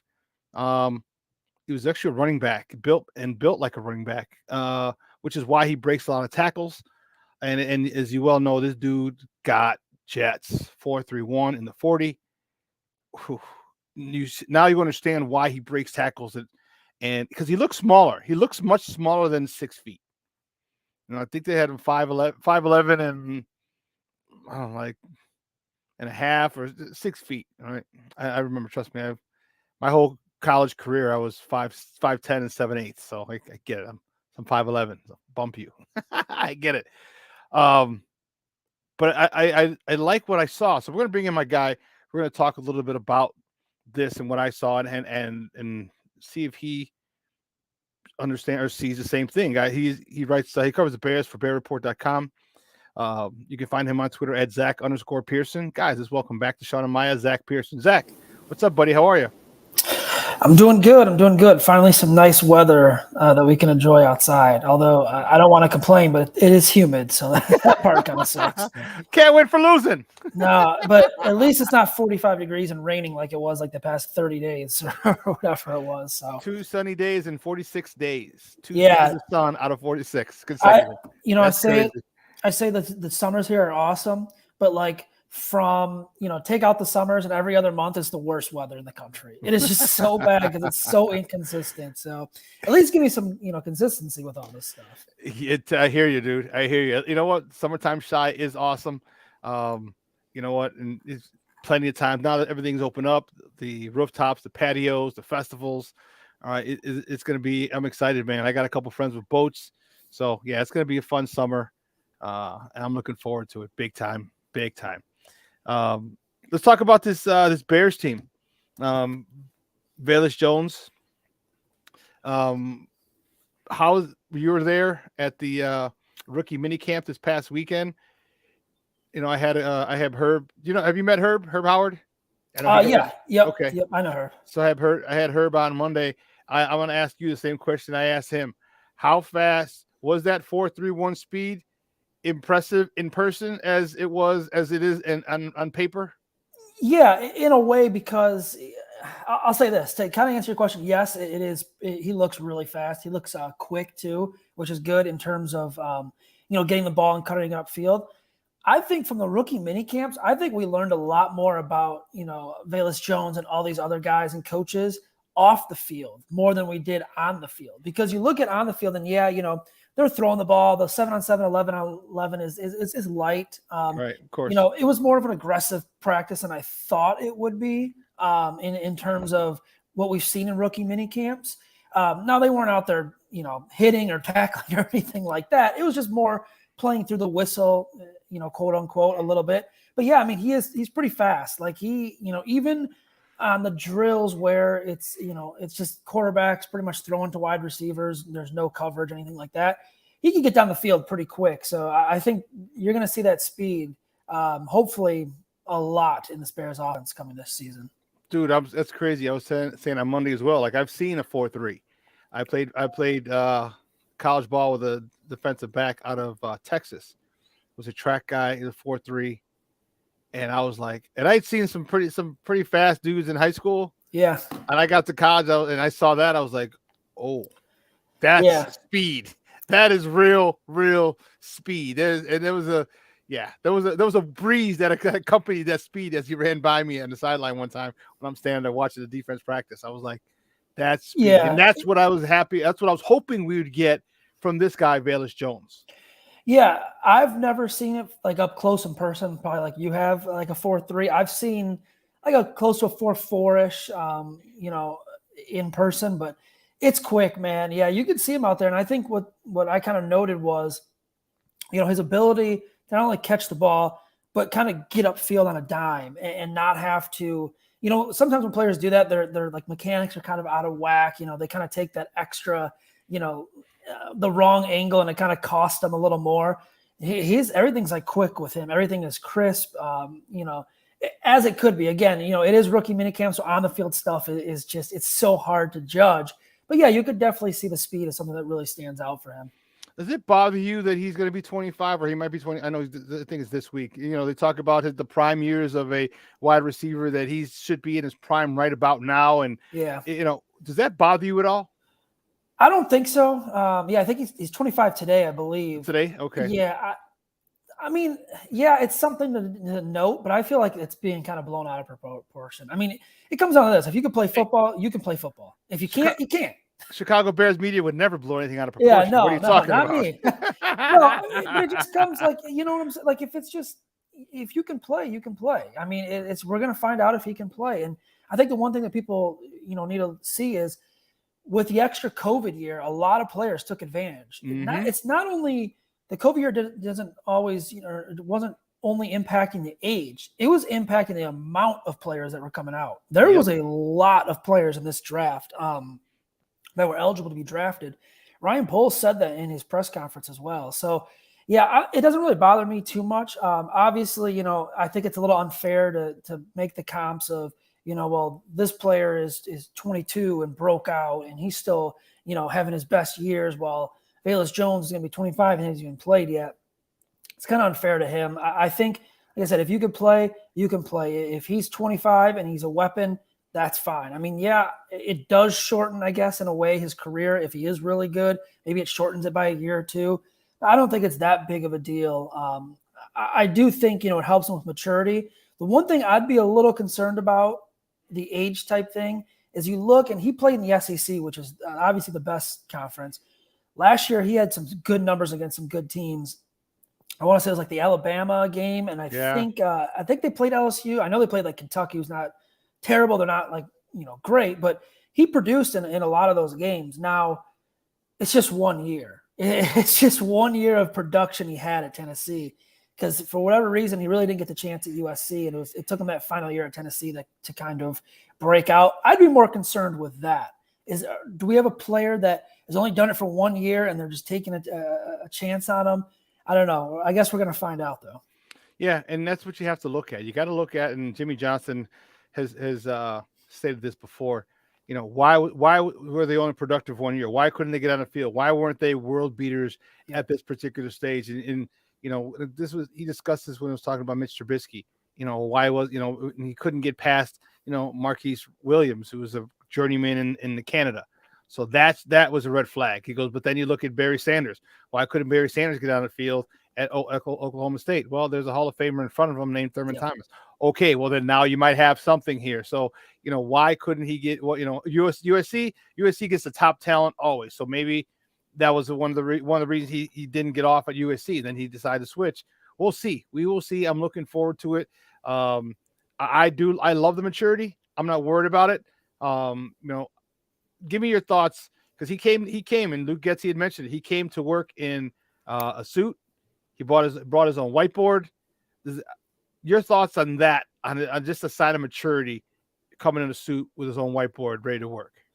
Yeah, like you said, it just shows his maturity. And I think he talked about it too. I believe it was Courtney Cronin asked him, do you think your age, impacts you? Do you think it's a negative? And he said, no, I'm not a partier. I'm not going to go out and party. He's been with the same girl for, years. So he's not going to go out. He's not single where he can go out. No baby mama drama. Yeah, stuff like that. So, I think the maturity really does help. And it just seems like a guy who's ready to dive into the playbook. I'm sure he hears all the age stuff. I'm sure he hears the stat that he, played with Juju Smith-Schuster while in college for his first year, stuff like that. I mean, players hear it, they tone it out, but I mean, he's even been asked about it in press conferences. So he knows. I think when you get a guy that kind of has a chip on his shoulder and he knows, they're taking a chance on me. They needed weapons for Justin Fields. They took a chance on me. And the age thing, I think maturity is going to help him. Like I said, he's probably going to come in dedicated, working at his craft right away. And I think that's a good sign. I want to say, I think it was Matt Forte did something similar in 2008. I want to say he came in with like a notebook or was taking notes or a suit or something like that. I vaguely remember, I was, that's almost 13 years ago. So I was still, first year out of high school. But anyway, I remember something with Matt Forte doing that. So I think it just shows professionalism. It just shows he's ready to come to work. And, now the next couple months here before training camp and before the preseason, we're really going to see, because he's going to be tested with defensive backs. He's going to go up against the first team. He's going to go up against, guys battling for those first team spots. It's going to be a lot tougher than rookie mini camps. We'll see how he catches on. Guys, we're joined by my guy, Zach Pearson from BearReport.com, talking Bears football right here on Shawn and Maya in the morning on Sports Zone Chicago. Yeah, you know what? Talk to me about this scheme. I was talking earlier in the show that I was watching the philosophy, that team up north. I was watching their concepts yesterday and a couple of different clips. And what I really liked is I'm noticing a lot of rub routes, a lot of, they call them mesh routes. So they have a lot of crossers. So maybe two inside guys cross. And I noticed one where it got Devontae Adams wide open. Actually, Aaron Rodgers didn't even throw him the ball, but it got Devontae Adams wide open, where he's a slot on the left, and the two guys on the right, the slot, they cross, basically shoulder to shoulder. Devontae goes under, the other slot comes over. So it's so the guy covering him has to go around the slot coming from the right, and then the wide out on the right comes and does a sit route, basically right in front of the anticipated route of the DB who's trailing him, who decided to go over. So he goes boom, boom, boom. He's over. Devontae's going across. He stays flat. And had he gotten the ball, he would have had easily 10, 12, 15. And I'm noticing, I'm like, holy sheesh. I'm like, now I get to see why, first of all, why Green Bay was always open, because they're yelling at the screen. Why the hell are they so damn wide open? I see with Velus Jones how that could be very, very effective with this Bears team. Talk to me about them using him in that, and then talk to me if you think they actually, because my guy Cornelius says, if you think that they provided enough help for Justin Fields. Enough? I don't think you can ever provide enough. I think you could always get more help. And that's I'm not saying that they didn't give him help, but I think when you look at wide receiver, it is what it is right now. I think I'm a little more concerned with the offensive line, and because they have some holes. I think Lucas Patrick will be the starter at center. You'll have Cody Whitehair at left guard. But I think they're going to give Jenkins and Bourne a shot on the tackles. and then you still have a hole at right guard. So I think the offensive line is a little more worrisome for me right now. In terms of the Packers offense, you're right. It's confusion. They want to confuse the heck out of your defense. Now, what you said is all true. And, on top of it, they also have a Hall of Fame quarterback, a guy that's probably one of the best to ever play the game, that knows how to exploit those mismatches. And I think the Bears are going to try to use a lot of the RPO action. If you watch over the last couple of years, Nathaniel Hackett was the offensive coordinator. He got all the love, took the job in Denver. Luke Getsy was there as well as a quarterback's coach. He learned under Joe Moorhead, who is, considered a guy that excellent in the RPOs. I'll say that. So he kind of learned under him. I think he's going to bring that type of RPO offense to the Bears with Justin Fields. And if that works, it's going to provide confusion for the defense. Is Fields going to tuck it and run? Is he going to hit the receiver? Is he going to hand it off to the running back? So I think we're going to see a lot of those routes, the mesh type concept, where you kind of have crossers. I guess the quote unquote like pick plays almost in a way where they're not pick plays, but you're trying. Trying if they get called. If they get called or whatever, you're trying to make the defensive back in the secondary make a choice. And if they go to the wrong guy, like you said, it's going to leave someone wide open. Like in that one play where you pointed out that Devontae Adams was wide open, Rodgers didn't see him. It's probably because someone, made the wrong read on that. So I think we're going to see that. In terms of Velus Jones, I'm not saying he's going to be Deebo Samuel at all, because Deebo Samuel is a crazy talent. He's going to have that role. He's going to have that role where they're going to line him up in the slot. They're going to line him up on the outside. They're going to line him up in the backfield at times. They're going to try to exploit that mismatch. They want to get a slow linebacker on him. They want to get, a slow defensive back on him. They want to create mismatches and exploit those mismatches. Look at Green Bay's offense. I remember, I want to say it was 2 years ago, the Bears played there in December. There was a play, I want to say it was the third quarter. They put Devontae Adams in the slot. Mm-hmm. Now, they saw it, and it was Buster Screen. And I think they got a flag on the play. They came back and ran the same exact play, and they saw Buster Screen line up on him. That's a mismatch. I mean, Devontae Adams is a mismatch for a lot of DBs. But Devontae Adams not a number one corners, and put him on Buster Screen. Yeah, but then you put him on a nickel like that. Yeah, that's going to be a mismatch too. So I'm not saying Velus Jones will be Devontae Adams or Deebo Samuel. I think we're going to see, in a way, his role kind of be that. We'll see him on the outside one play, then in the slot the next play. If they see a mismatch, if the defense doesn't come out in dime or nickel, you might see him move around a little bit too. And then obviously that opens up things for Darnell Mooney. Now, what is Byron Pringle's role? What is EQ St. Brown's role? They need someone else to step up. You're not going to survive this year with Darnell Mooney and Velus Jones. And if Velus Jones is even, if he turns out to be good, that's still a lot to ask for a rookie in the offense. But I'm kind of intrigued with Luke Getsy's offense, and I think we're going to see a lot of fun, not formations like Matt Nagy tried doing, but a lot of mesh concepts, a lot of routes that are designed to create confusion and force a defense to make a decision on, in an instant, and could work out for the offense. Well, I hope it does, guys. We're joined by my guy, Zach Pearson from BearReport.com, talking Bears football right here on Shawn and Maya in the morning on Sports Zone Chicago. Talking to me about offensive line. What did you see there at rookie minicamp? I mean, they had about 25 dudes there in the offensive line. They drafted 12 of them. Like, dude, I get it.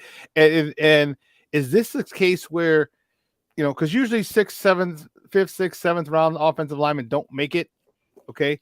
But this is a little different because of what you talked about and what I had said also, is that there's a hell of a lot more talent because people stayed that extra year, and it was good for them. The NCAA granted them an extra year. It gave them an extra year of film. It gave them an extra year of lifting. It gave them an extra year of work as an offensive line. How did they look to you on this or during this past weekend? Yeah, I mean, on the field, it was kind of hard. They're not really hitting or anything in those shells even. So right, yeah, that's tough. I would say this, though. I do think you look at the 4 offensive linemen the Bears did draft. Heck, you look at most of the players, versatility, athleticism. That's the MO for Ryan Poles. He wanted guys that could play different spots. As for how they lined up, Braxton Jones was on the outside. He's going to be a tackle at this next level. Jai Tyree Carter's going to be a guard at this next level.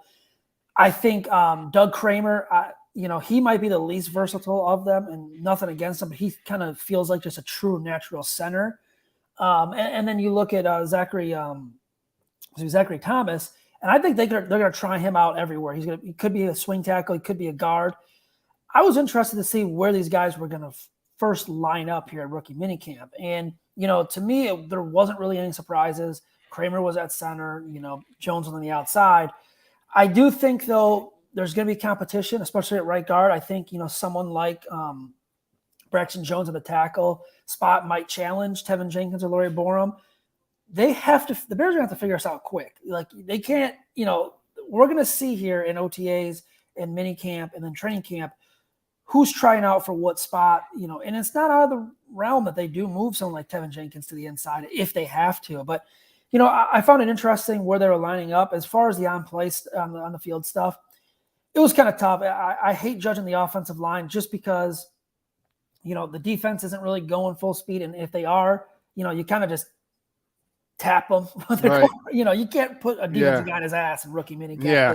You're not going to really, it's not going to impress anyone. But, yeah, I will say this. The one thing that did concern me, though, I forgot the center's name. I believe he was a tryout player. There was 2 drop snaps there. So that was a little concerning, I think, on back-to-back plays. Ooh. Yeah. All right. That's interesting. Yeah. It wasn't like, it wasn't Kramer or obviously it wasn't Lucas Patrick, but I believe it was a tryout player. Okay. One of the things that we had talked about was Pringle, and I know he wasn't at the rookie minicamp because he's not a rookie. Give me your thoughts on what you expect from him. I didn't know a lot about him because we didn't draft him. He didn't play for us. Yeah. I looked at some of his tape at K-State, and I'm like, oh wow, this guy's kind of explosive. He's a hell of a lot more explosive than I thought. Do you think this could be a situation where it was just a numbers game? He had some guy named Tyreek something or other who was pretty fast over there, apparently. Hardiman and then Kelsey. So he was number 4 if he's lucky. Do you think he has a chance to really come out and be a baller or possibly even a number 1 here? Yeah, that was part of it. It was like you said, he was behind Tyreek Hill, behind Travis Kelsey, Hardman. They had a lot of guys in that offense. He still produced though. I mean, those are pretty solid numbers for a season that he had last year. Being a 4th or 5th option, yeah. Yeah, number 1, I don't think so. I don't think that's his ceiling at all. I don't think he has to be a number 1 though. I don't think Darnell Mooney is going to be a true number 1 either. Yeah, that's nothing against them. I mean, they're still good players, but you have your role. If Darnell Mooney's a really damn good 2, like one of the better 2s in the league, and then you find a number 1 later on, that's fine. Pringle, I think, it's going to be interesting how they're going to use him. He's got that speed. He can line up on the outside. He can line up in the slot as well. I think they're going to move him around just like Velus Jones. And, I think when you have a guy like Darnell Mooney as your primary option, the defenses are going to game plan against him, and they're going to focus on him. They're going to game plan for Brian Pringle too, but it should open up more things for Pringle as well. It's going to be, can he stay consistent? I think, looking at him, like you said, you're in the pecking order. It took him a while to get up to the level. He was with the practice squad, I believe, for a year or 2, then came up. But I mean, those are pretty solid numbers, and I think he'll have an impact on the kick return game as well. Yeah, well, they drafted quite a few. They have quite a few returners. Yeah, I want to say a good 5 or 6 guys who did it well in college. Yeah. So, which I think, but again, nothing but competition, and I like that. What about EQ Brown? I know he wasn't there also, but this dude was I don't know if he was a 4 or 5-star athlete coming out of high school out of Cali, big body, 6'3", 6'4", super athletic. His brother's another stud receiver, Amron. I think he plays for Detroit, maybe. I'm not sure. Yep. Is it just that, he was on Aaron Rodgers' bad side, and, we know Aaron Rodgers can be petty like a son of a gun.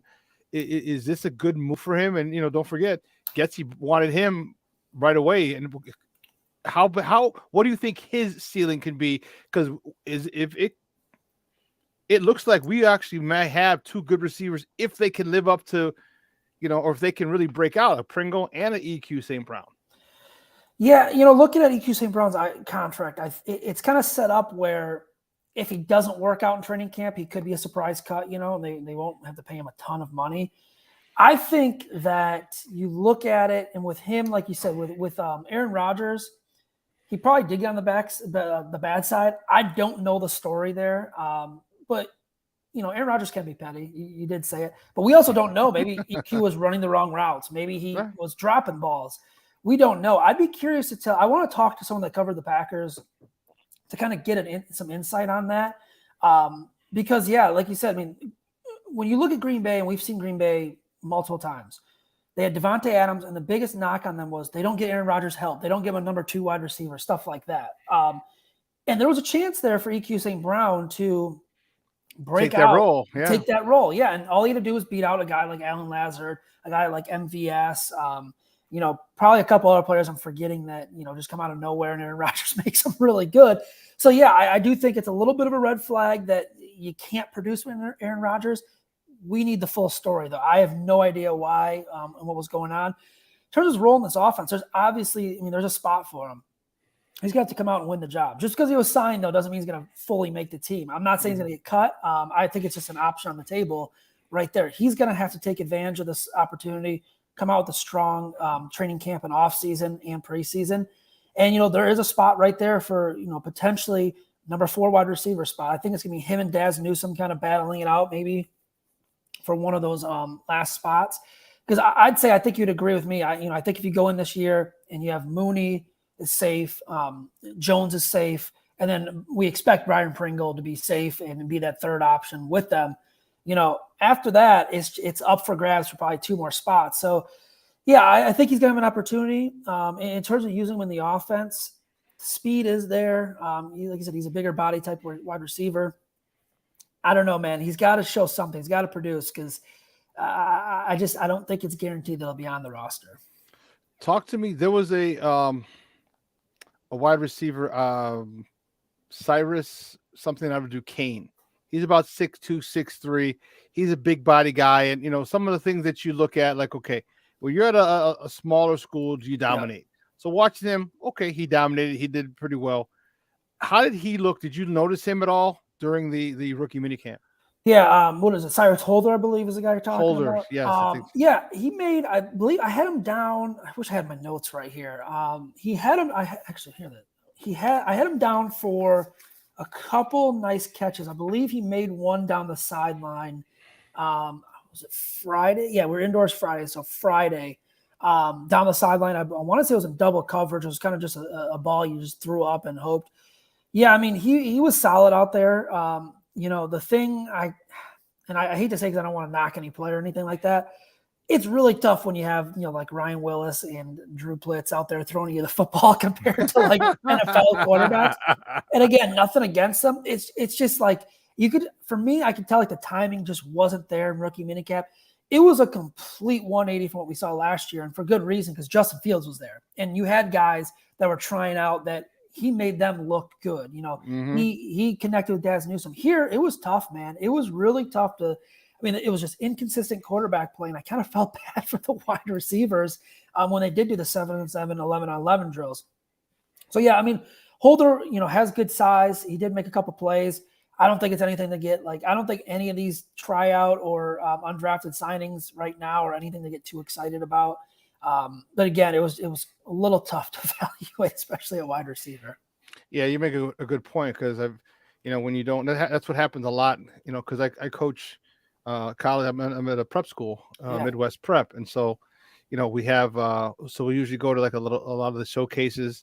There was one over in the Max out in McCook, and you got a lot of these, young kids, but they just never work with these quarterbacks. And I'm saying these quarterbacks are decent, but they don't know, you're getting a guy from Joliet Catholic, and then you got a guy, from Phillips, right? Yeah. And then they're both good players. It's just that he doesn't know his speed, the timing, the timing, the whole nine, and it gets frustrating. The wide receivers get frustrated because you're messing up, because wide receivers are divas. So you're messing up my route, man. You're messing up my. So I get it, I understand it, and I hope and him making some plays, that the coaches understand that. They're like, okay, if you can make some plays and make some good catches, especially if it's a poorly thrown ball, or just with a guy you've never had timing or practice with, it's a big deal.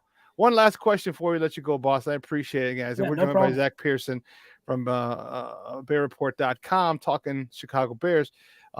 Switch gears a little bit, and you read. And I was going to talk about this actually in the last segment of the show, but since I saw that you had read it and retweeted, I wanted to ask your opinion on it as well.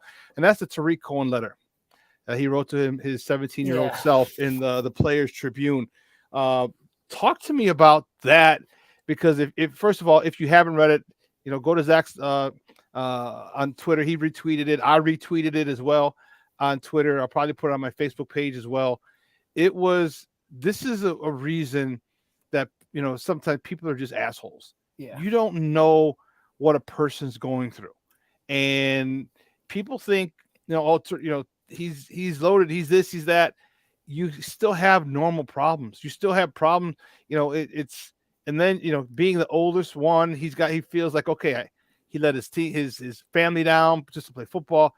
Talk to me a little bit about, when you read it, your feelings as you read that Tariq Cohen article, or the letter Tariq Cohen wrote to his 17-year-old self. Yeah, tough, man. Just it was really tough. Like someone pointed out to me, and I almost, I try to stay away from like stuff I know is going to make me sad. And like, I have a super soft side. So there's stuff like I can't read or watch. I almost was like, I don't know if I can actually read this. And then I read it, and it was like, holy cow. Like you said, I mean, we don't know what's going on in people's lives. We don't know, I don't know what's going on in your personal life. You don't know what's going on. You know what I mean? It's just, it's so hard. And I think, as a society, we all should probably do a better job of kind of, everyone likes to argue online. It gets fun. It gets playful sometimes. But there's people that just take it way too far. And too serious. Just way too serious. And, you saw a lot of it on Twitter with Tariq Cohen. And it was just kind of like no one knows what's going on in his life. I didn't even know, like I knew the whole incident about his brother with the electrocution and all that. I didn't know anything like before that. And when he talks about, he's at OTAs the next day and no one knows, and he's out there and he has to play, and then he has to fly home and then come back for the rest of the week. It's like, none of us knew that. I mean, I'm sure, some people really close to him knew it. And then, kind of reading that, it was just emotional, man. It was, I don't want to say like money can't buy you happiness or anything, but it's just like, this is a guy that just signed a huge contract, wanted to get his, his mom and his brothers right, and show them, hey, look, I did this for you guys. And then it's just tragedy after tragedy. And then I think even the toughest part about reading that was getting down to the bottom. Then you see the editor's note, and it's just like a couple days after he wrote it, his brother dies in a car crash. And it's just like, and I think his other brother. Yeah. Yeah. And I think the most, another part I took away from it was him doing that HBCU interview with ESPN, and how he was one of the latest players to come out of an HBCU school and make it in the NFL.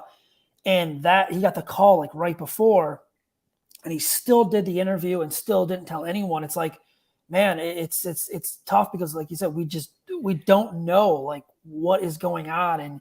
And athletes, man, I feel like, I don't know how to say this, but like, I'm not saying they're like wired to, still do the interview, but it's like, it's hard to tell, because I guess they're just so professional with it that they feel like they're obligated to, have to do these interviews and stuff like that. And man, it's tough. It's just, I feel really bad for him. I hope, he catches on with the team. I really hope, he finds success, because like I tweeted out, I mean, he was one of my favorite players to cover here in Chicago from day one. He would always give you an interview. He was always energetic in the locker room, energetic on the field. He always was happy, goofing around with his teammates, and he deserves a success, man. I just, like you mentioned the comment here. I mean, he's had to walk through a lot of miles, and I have never experienced anything like he has, and it's hard, man. It is just really, really hard. Yeah, it gave me a new outlook on him. Like he was one of my favorites too. I liked him. And then you see why he was so jovial, why he was, always jokester, and you And I always wondered, like, you know what, why is this guy so funny? Why? Yeah. And not just him, but other guys, like, and you realize that a lot of times people are funny and jovial and always playing around because of the pain in their life. They're trying Yeah, that's to a good escape point. the pain. That's a very good point. Hell, remember, we all know what happened with Robin Williams, Yeah. and so, it bugs me when you get people who are calling them, get mad and this, and then don't forget, in the article it talked about it wasn't just his ACL. We thought it was just his ACL. It was also his MCL that he tore as well. He had he suffered like a fracture. Yes. Yeah. So it was a lot more than just a quote unquote regular ACL. Why can't you come back? And I was guilty of it too. Like, dude, come on, dude, stop. You know what? But we don't know. And the Bears are going to say, well, by the way, he also did. No, they keep all that quiet. Exactly. They didn't help him. They didn't do him any favors. Yeah. Yeah. So I agree with you, dude. I hope he catches on with the team. I hope he gets back to the old Tariq Cohen. I'm glad the majority of his new contract was guaranteed, so he got that money, which I'm really, really happy about. And I hope he catches on with another team, like you said, because he's just from a feel good story. It would be awesome if he's able to last a couple more years in the league, and make a little bit more money. And trust me, bring his mom and his, any other members of his family, since both of his brothers have passed away. I mean, we kind of told part of the story, but both of his brothers passed away, and just kind of, you're right. Money can't buy happiness, and it really can't. It really, really can't. It is crazy, and like you said, to the point, with the ACL. I mean, we look at Odell Beckham and we look at, Adrian Peterson. Mm-hmm. We're like, man, these guys came back in 5, 6 months, and that's crazy. But everybody's body's different, it's crazy. Even athletes at the highest level, injuries take time to kind of, heal, and everyone's different. But, like you said, the torn ACL, the torn MCL, and then the fracture on top of it. It's like, holy smokes. And it's just, it's bad luck. It's not his fault he got hurt. It was just absolute bad luck. And I wonder, what happens if, because I believe it was friendly fire. I want to say someone ran into him or something. His own teammate like bumped into him or something like that on the punt return, or there was something. I remember it was like something crazy about it, but yeah, I highly recommend everyone read it. And it's just, sometimes we can't, life is serious, but man, it's just like, it feels like on Twitter, everything is just, everyone gets so mad about stuff. They do. They start calling you names and everything else. And I want to fight you, like, easy there, thumb thugs, relax. It is crazy. I got somehow a couple of years ago, not to go off topic or anything like that. Like 2 years ago or something, I got in. I don't know. I didn't get into it, but I got someone put me in a conversation in the replies about I think it was like politics or COVID. And I was just like, I never again. I will I had one little response. I'm like, never again. Nope. Not doing this again, because it was just nonstop. I'm like, all right. Because then you got everybody who doesn't agree with you coming at you, calling you, you're a jerk, you're an asshole, you're stupid. Yeah, what a guy? Oh, where'd you get? You obviously didn't go to college. You obviously didn't do this. You're obviously an idiot. Crazy. You're obviously. I'm like, oh Jesus. And Christ. it's like it doesn't matter what side you're on of things. Like it could be any topic. It could be like politics, sports, anything. It doesn't matter what side you're on. You could still respect people's opinion. But I feel like people just don't even you know what I mean? No. They just don't care. Yeah, it's thumb thugs. Yeah. It's crazy, man. It is. Well, like you said, guys, make sure you go and read that article. He retweeted it. I retweeted it. I'll probably end up putting it on Facebook if I haven't already. I do a lot of stuff, so sometimes I forget. Yeah. Definitely read that article from the Players Tribune on Tariq Cohen. It's a moving one. It's definitely moving. Hey, Zach, awesome stuff, man. I love having you on, dude. I appreciate it. Appreciate your time. Anytime. But do me a favor, let me know, let everyone know where they can find you and your work online. Yeah, you can follow me on Twitter at Zach, ZACK_Pearson. And then, you can just read my work and the rest of the team's work on it's just bearreport.com as part of 24/7. And anytime, man. I appreciate you having me on. Sorry, it's been a couple of weeks. I've been kind of crazy busy, but now that I have a kid, my schedule is everything is just totally different. It is crazy. It's totally hey, dude, different. I understand. Life gets in the way, bro, and I understand. I respect everyone's time, and if someone can't do it, I get it. I'm like, well, why not? You got to. I get it. There's a And hell I of a lot feel more like- things more important than this show. Trust Exactly. me, I know it. And I feel like, you know, it would be rude to you if I'm doing it with my son right here crying. And, you know what I mean? I'd rather carve out the 45 minutes to an hour that I know I have time to do. So. Well, again, dude, I appreciate it, man. And the way you cover it, I've always liked it, like your work. And then when I met you, I saw you were like 6'8". I was like, oh, dude, this is pretty cool. I wish. I think I'm like 6'1", but that's I wish I was 6'8". Ivan, wasn't he tall? You look a lot. You sure you're only 6'1", dude? I said 6'2", Yeah. 6'3". No, he's about 6'1". You must just have the long legs is what maybe threw me off. You have like really long legs, and I didn't use it to my advantage with sports. Junior year was like my last year playing any sport. Like I played soccer all my life. I played basketball, and then junior year was like my last year playing any of those sports. Like I'm done. Yeah. Hey, great stuff, buddy. Enjoy this beautiful weather, man. I will. You too. Yeah, you know what? I'm actually gonna go lay out after the show, bro. So nice. I'm gonna go get some color today and tomorrow. Yeah. All right, boss. We'll be in touch soon, man. Thanks. Take it easy. All righty, guys. That was Zach Pearson from BearReport.com talking Bears with us, and man, it was. I'm telling you that Tariq Cohen article, man. You know, Nomad. You're right. You said something earlier where you talked about you got to laugh just to keep from crying, and that's, you know, and I'm not saying it happens to a lot of people, okay, especially a lot of people of color. All right, you come from a background where you're the guy who makes it out, okay, but it doesn't stop everyone else from doing them. You know, Junior Seau was another one. If you know about the Junior Seau story, Junior Seau's brother's in prison. I don't know. I don't remember what it's for. It might be murder, but yeah, his brother was a gangbanger, big time gangbanger, in prison. Hey, Samoans on the band. Samoans out west. Living out west this gang life. West Coast. It is clicked up. So I could just imagine. I mean, hey, ask Adam Hogue. He got slapped up by a Samoan. No, he got slapped up by a Hawaiian. Oh, my bad. But no, is he else? No, he's got. I think he's like. No, he's Hawaiian, but whatever. He's got slapped up by a brother. Oh man. Anyway, let's take a quick break. And on the other side of the break, we have more sports conversation. So don't go anywhere, folks. Keep it locked right here. Shawn and Maya in the morning on Sports Zone Chicago. AutomotiveMap.com presents the Sports Flash on the Sports Zone Chicago. Drive to right. She's going to go. 2-run homer. It's 3-0.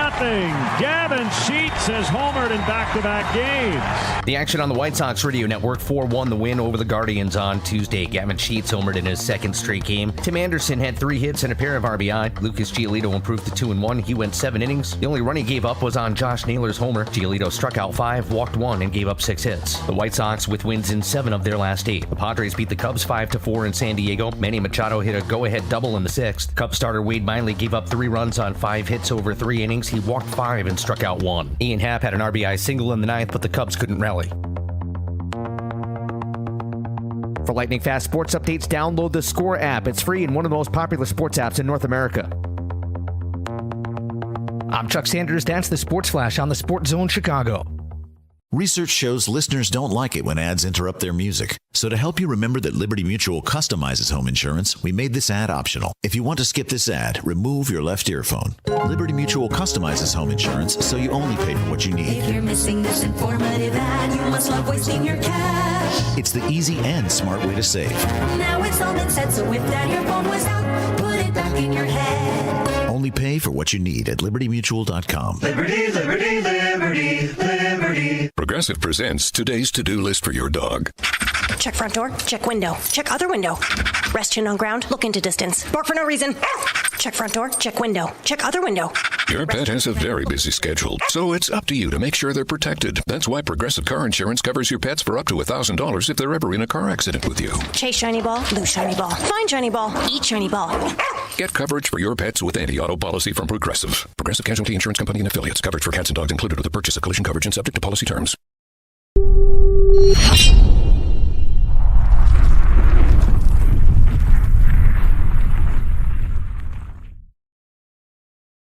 onto it. That ball is hammered deep into the night. Oh, man, Gavin Sheets, don't hurt it. 3-0 Sox. There's one guy down in that field that feels real bad right now, along with Quantrill. And that's Jose Ramirez.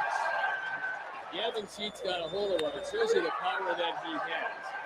That's 2 home runs in as many nights. And Welcome back to Shawn and Maya in the morning on Sports Zone Chicago on this Hump Day edition. That clip courtesy of NBC Sports Chicago. And let me tell you, that was a bomb yesterday.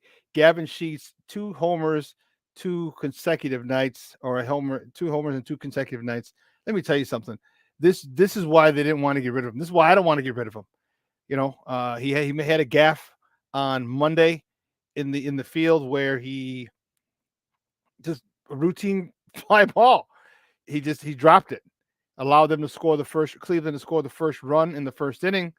He came back in the bottom of the first, and now mind you, the wind was blowing in from right field. Actually going from right to left. So anything hit to right field was going to be, chances are, if it got up, chances are it was not going out. He hit that thing through the wind so hard. I'm trying to remember what the exit velocity was for that particular ball. It was over 100. But when he hit that ball, there's certain players you can tell by the crack of the bat that's gone. Players know it too. And I played baseball up until 8th grade. Okay. But there are a couple of times, especially playing lob league or softball or whatever, when you hit, and if all my baseball players will know this, or you don't even have to be a baseball player or a real good baseball player, you know it. Just like a golfer, when you hit the ball on the sweet spot of the bat, when you hit that ball right there and all your power and all your force, it makes a sound, and you know it. And you know it. You know you got it. And Gavin Sheets, the last 2 nights, those were no doubters. That cut through the wind on Monday, the wind that was blowing in from right field, it cut through the wind like no one's business. And yesterday was majestic. That was almost at the back of is it the Miller Lite section now? It used to be Goose Island. Pretty happy with that left-handed bat. He's going to be a very, very big piece moving forward this year and in the years to come if they don't use him as trade bait. Because now that you have, and I would say try not to, because Yaz, Yasmani has got a year or 2 left on his deal. He's a switch hitter, so we got left-handed hit power there. Yoel Moncada is a switch hitter, so we have some left-handed power there. You want to definitely need some left-handed pop, and Gavin Sheets provides that pop. I was watching the game yesterday, and I'm thinking, how are they going to respond? How are they going to come out today? Is it going to be a woe is me, or wow, we lost yesterday's game, or if I want to see if there are any remnants of Monday's game. I say yesterday, but it was of Monday's game. None. That's a sign of a well-focused team. You forget about it. I don't know if you talk about it. If you just say, hey, listen, just chalk it up. It's over. It's done. Let's not even look at it. We got a game tomorrow. I think that's how you should look at it, and I think that's how the White Sox did look at it. It was a complete meltdown. And as I said, I don't think Liam Hendriks needs to be here. I think he needs to be on the other side of the world, back at home. Is it just closure? Okay, closure. You don't know how the death of certain people are going to affect other people. Their loved ones. You don't, and what's on his mind. But that's my thought process. Tim Anderson is being Tim. All right. I need him, and I don't know what to tell anybody. I really don't, or what to tell him. Like, how do you stop those stupid bonehead plays? Airmail it to Jose Abreu, bobbling routine ground balls. Those things are going to rear their ugly heads when we can least afford to have them happen. Okay. You can do it now. Okay. We'll bitch and moan about it. That's fine.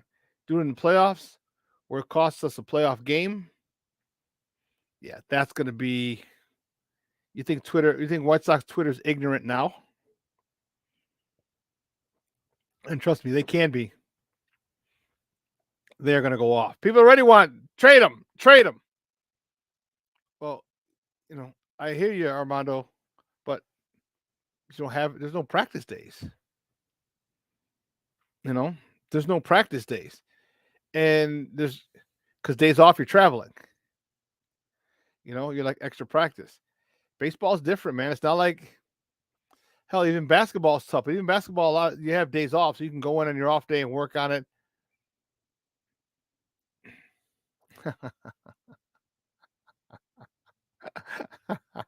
He hates what I call him, Armando.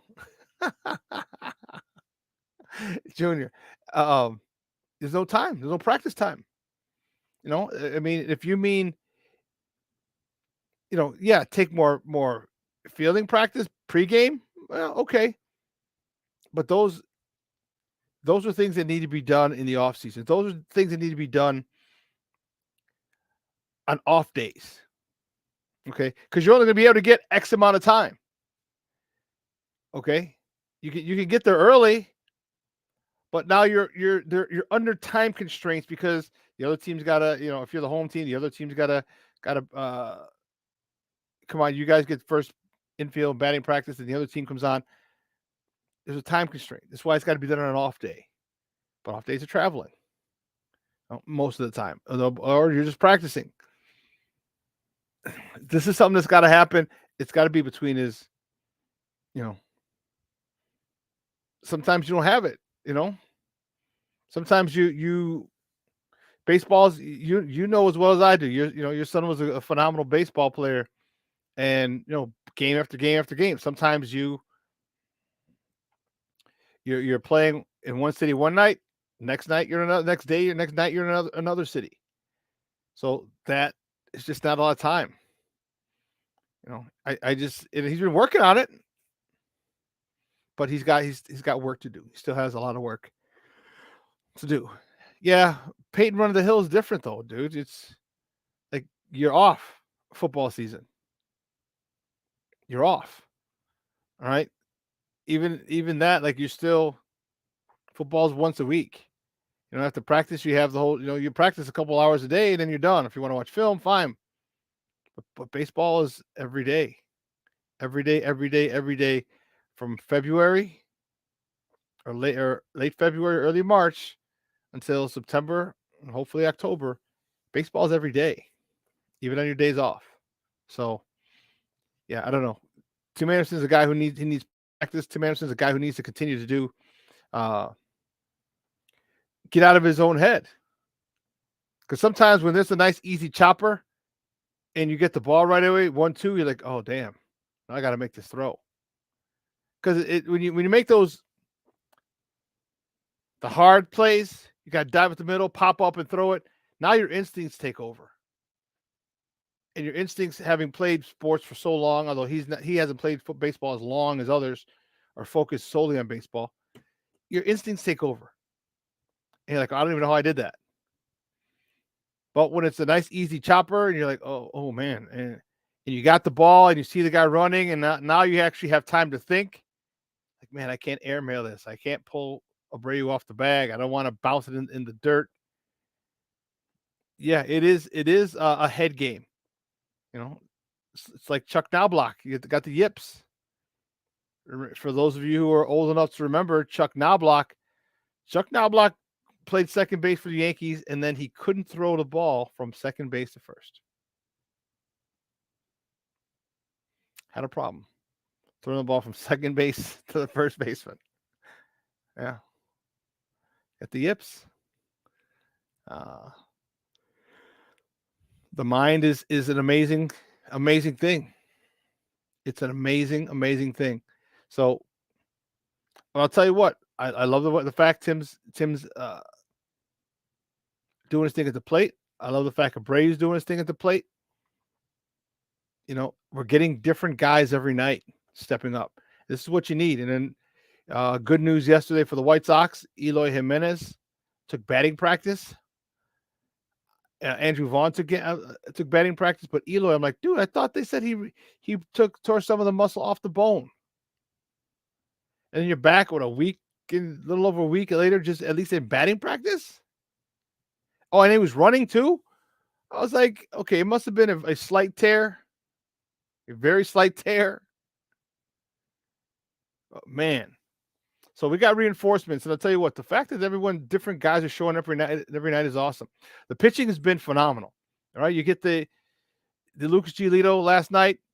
Sucked he didn't get the win. Sorry. It was Kopech the night before who didn't get the win. You know, keep giving this starting pitching, which was going to be an issue for our concern for a lot of us, has been better than advertised. Dylan Cease has taken the next step that we all thought Dylan Cease was going to take. That dude's ridiculous. His stuff is disgusting. Disgusting.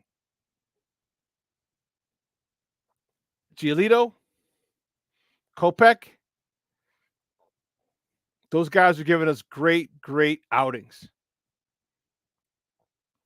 Kopech's ERA is what, 0.09? He's unbelievable. Unfreaking believable.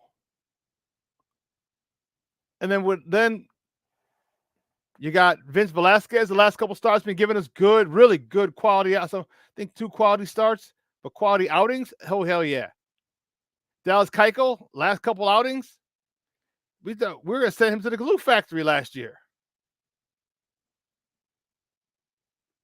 Just don't give him extra outs. Don't make errors behind him. Don't make him pitch over mistakes in the field. The starting 5's good. Then you got Johnny Cueto down there. You know, I'm listening to Ozzy this morning, and he was saying, like, the only reason he thought Johnny Cueto was going to be in the bigs with the Sox is if something bad happened. And then you got Vince Velasquez pitching well. You got Dallas Keuchel pitching well. So you don't really need Johnny Cueto, which is why they probably gave him another start in the minors. Like, let's just see how Velasquez and Keuchel go again. Because they continue to give you those 4 and 5 guys, if they're at 500 or better, you're cooking with gas. So we'll see. One more game with the Cleveland Guardians this afternoon, and then the Evil Empire comes to town tomorrow for a 4-game set. And that's going to be a good litmus test for our White Sox. Listen, we have to take a break because on the other side of the break, we're going to switch gears. We're going to talk NBA playoffs.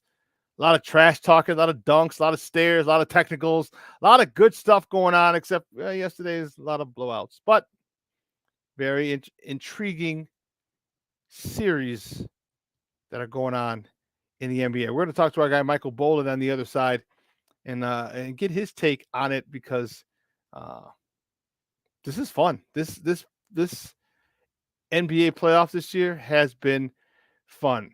Miguel, I'll answer your question. Which star do you think will be able to sustain this type of success throughout the season? I think all of them. Okay. Michael Kopech, they've limited his innings to this point. I think he'll be able to do well. I think the pressure from everybody else is going to get to Giolito, which means he's going to be on a square. All right. And Dylan Cease, this is his breakout year. This is Dylan Cease's breakout year where he's saying, hey, listen, I am here. I am Cy Young worthy. Watch. And you got 3 guys. I think all of them will be able to have this type of success. Now, don't get me wrong. There are going to be ebbs and flows. Like baseball's 162 games. They might hit a patch where they have, they lose 2 in a row or 3 in a row. Trust me, they'll rectify that quickly. So, Miguel, thank you for your question, Papa. I appreciate it. Listen, we got to take a break, and Michael Bolin, he can join us next. NBA Talk. So get your NBA questions ready. We're going to talk to Michael Bolin. Keep it locked right here. Shawn and Maya in the morning on Sports Zone Chicago. AutomotiveMap.com presents the Sports Flash on the Sports Zone Chicago. Drive to right. She's going to go. Two-run homer. It's 3-0. Gavin Sheets has homered in back-to-back games. The action on the White Sox radio network 4-1 the win over the Guardians on Tuesday. Gavin Sheets homered in his second straight game. Tim Anderson had 3 hits and a pair of RBI. Lucas Giolito improved to 2-1. He went 7 innings. The only run he gave up was on Josh Naylor's homer. Giolito struck out 5, walked 1, and gave up 6 hits. The White Sox with wins in 7 of their last 8. The Padres beat the Cubs 5-4 in San Diego. Manny Machado hit a go-ahead double in the 6th. Cubs starter Wade Miley gave up 3 runs on 5 hits over 3 innings. He walked 5 and struck out 1. Ian Happ had an RBI single in the 9th, but the Cubs couldn't rally. For lightning fast sports updates, download the Score app. It's free and one of the most popular sports apps in North America. I'm Chuck Sanders. That's the Sports Flash on the Sports Zone Chicago. Research shows listeners don't like it when ads interrupt their music. So to help you remember that Liberty Mutual customizes home insurance, we made this ad optional. If you want to skip this ad, remove your left earphone. Liberty Mutual customizes home insurance so you only pay for what you need. If you're missing this informative ad, you must love wasting your cash. It's the easy and smart way to save. Now it's all been said, so if that earphone was out, put it back in your head. Only pay for what you need at libertymutual.com. Liberty, liberty, liberty, liberty. Progressive presents today's to-do list for your dog. Check front door. Check window. Check other window. Rest chin on ground. Look into distance. Bark for no reason. Check front door. Check window. Check other window. Your pet has a very busy schedule, so it's up to you to make sure they're protected. That's why Progressive Car Insurance covers your pets for up to $1,000 if they're ever in a car accident with you. Chase shiny ball. Lose shiny ball. Find shiny ball. Eat shiny ball. Get coverage for your pets with anti-auto policy from Progressive. Progressive Casualty Insurance Company and Affiliates. Coverage for cats and dogs included with the purchase of collision coverage and subject to policy terms.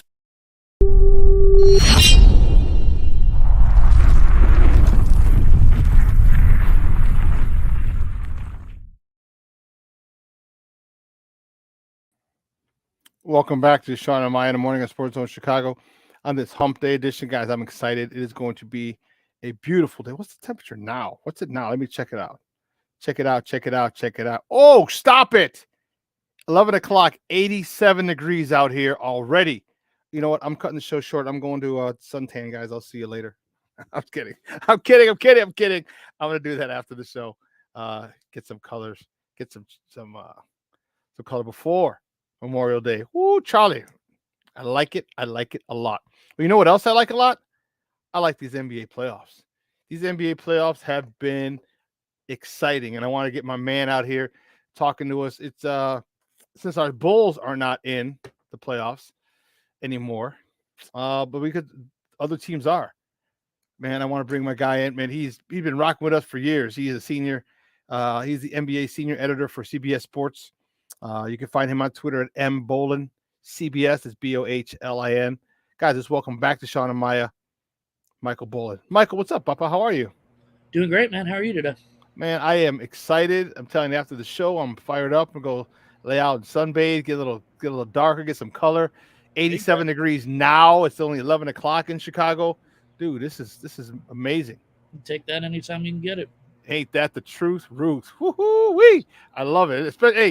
For 46 days, there were only 2 days of sun. Before this week, in the previous 46 days, there were 2 sunny days. It's been dreary, cold, rainy, overcast. Dude, you talk about depressing.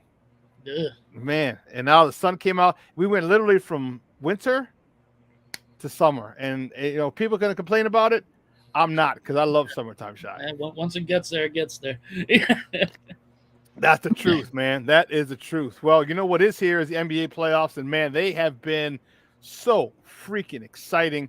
Although yesterday was a little both games were blowouts, but the matchups, the trash talking has been good. The Miami Heat, Philadelphia 76ers. I think the Heat are too strong, man. And I don't even know how they're doing it. You got Jimmy Butler, Tyler Hero.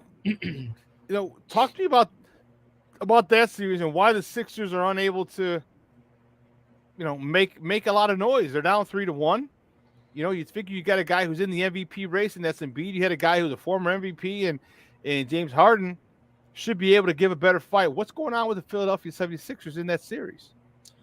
Yeah, I mean, as you got to give the Heat credit. Obviously, they've really, in the games that they've been able to win in this series, they've really made things difficult. Really on James Harden, and I think we're kind of seeing the type of player that he is now. I don't think he's ever going to be the guy who was what we saw in Houston for those years, or even before that. I just don't think he's that same player anymore.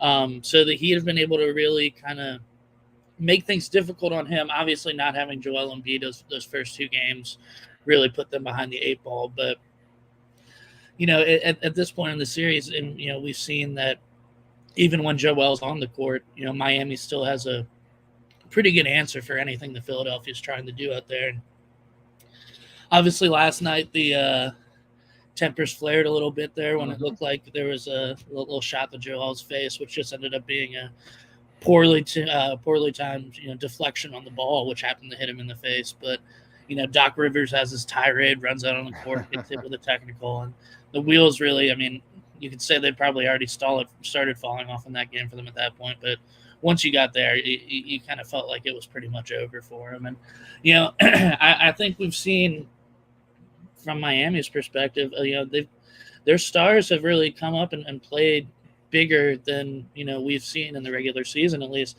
one of my coworkers pointed this out to me last night. Jimmy Butler only made 27 3-pointers the entire regular season, and in the playoffs going into last night's game, I believe he'd already hit 12. So Wow. It's guys are up in their game when they need to. And obviously Butler's been fantastic for Miami in this series, and he's getting help. Kyle Lowry's been missing multiple games, so it's not like they've had perfect health either. Right, yeah. And they're still getting the job done. So, I think it's a credit to them, obviously, and a reminder as to why they were so effective all year long, despite the fact that they were dealing with injuries for a lot of the course of the season. It's I was interested to see how the Sixers would do. Obviously Joel Embiid had that orbital fracture. Was that unnecessary? He was late in the game. They were up. Was that a situation similar to us and Derrick Rose back in the day when the Bulls were up and he twisted his knee? Do you think that Joel Embiid should have been in the game at that particular point when he had his the orbital socket broken? I mean, Doc Rivers obviously made his explanation for why he was in the game. I believe at the time they were up close to 20 points with like 3 minutes left or something like that. Right. They weren't going to blow that game. There was no reason for him to be on the floor. Obviously, you can never predict when an injury is going to happen, especially one like that where he just catches an elbow to the face at the wrong time and ends up breaking his face and getting a concussion out of it in a situation where he probably didn't need to be on the floor in the first place. But hindsight's always 20/20. Probably didn't need to be on the floor at that point. Whether you want to buy Doc Rivers' explanation as to why he was on the floor still is your opinion, your prerogative. But I don't think he needed to be out there. And obviously it hurt them in this series. Those first two games, not having Embiid was huge for them. And now they're trying to play catch up, and it's going to be very difficult for them to do that at this juncture in the series with where they are. So, the injury is always something you don't want to see. And, as we've seen in other series, injuries can be very fluky in these playoffs. So, it's a sad situation for them. It's unfortunate the way it worked out, but it's also part of the game. And these guys are professionals. They need to adjust on the fly. Yeah, they do. They do. And do you think that the Kyle Lowry injury is going to hurt? It didn't hurt yesterday. Apparently, they blew him out 120-85.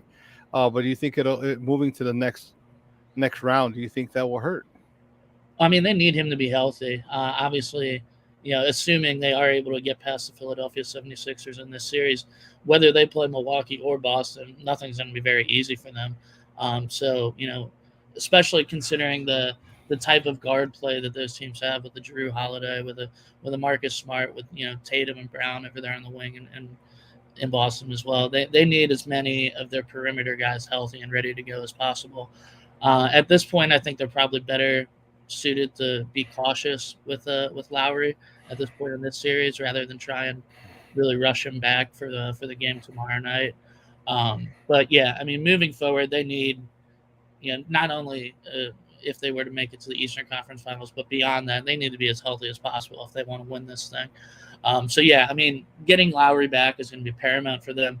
Whether it happens in this series or at the beginning of next series, we'll see. But once they get him back, it will be a big, big boost for what they can do on both ends of the court, to be quite honest. What about the other Eastern Conference matchup? You got the Bucks versus Boston. It seems like Milwaukee, or they're tied 2-2. They're going into so it's the best of 3 now. It seems like Boston has enough big guys to kind of slow down the Greek Freak, and not contain him. I mean, you can't stop him. You can only hope to contain him. And but Boston got some big guys, and then Jalen Tatum, Tito Horford. Did they wake up a sleeping monster when Giannis elbowed Tatum on that dunk, and then Horford on the dunk, and Horford kind of returned the favor immediately after?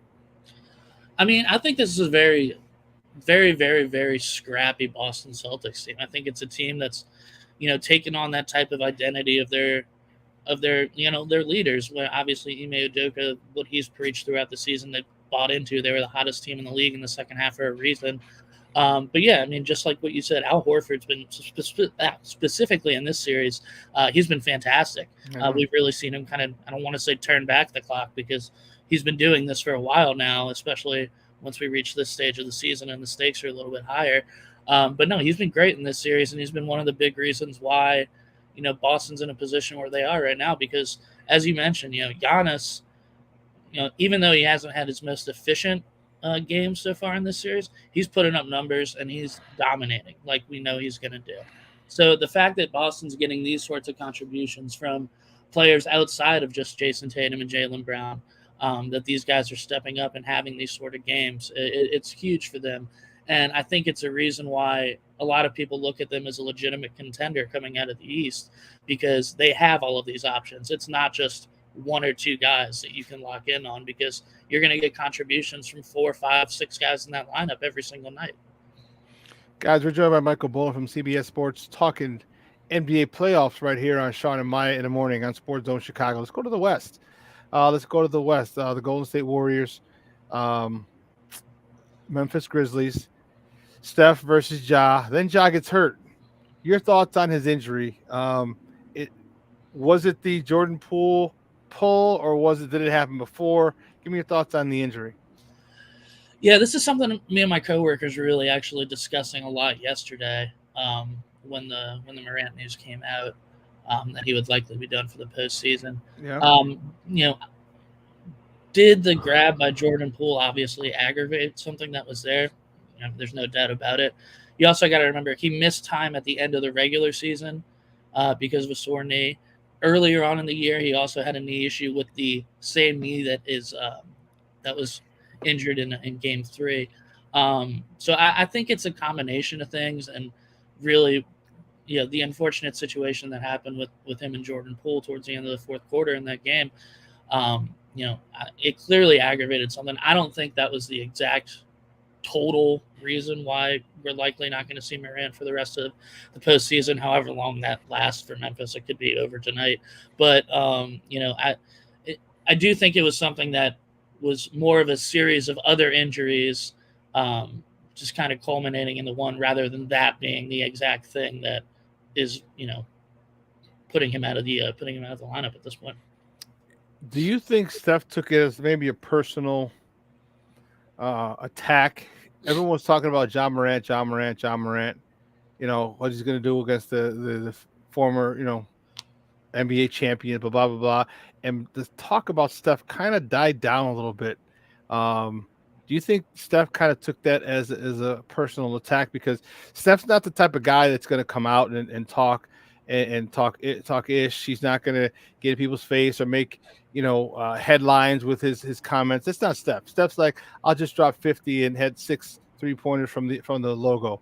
That's the way Steph talks and retaliates. Do you think that all the attention that was going on Ja Morant got to Steph and really motivated him?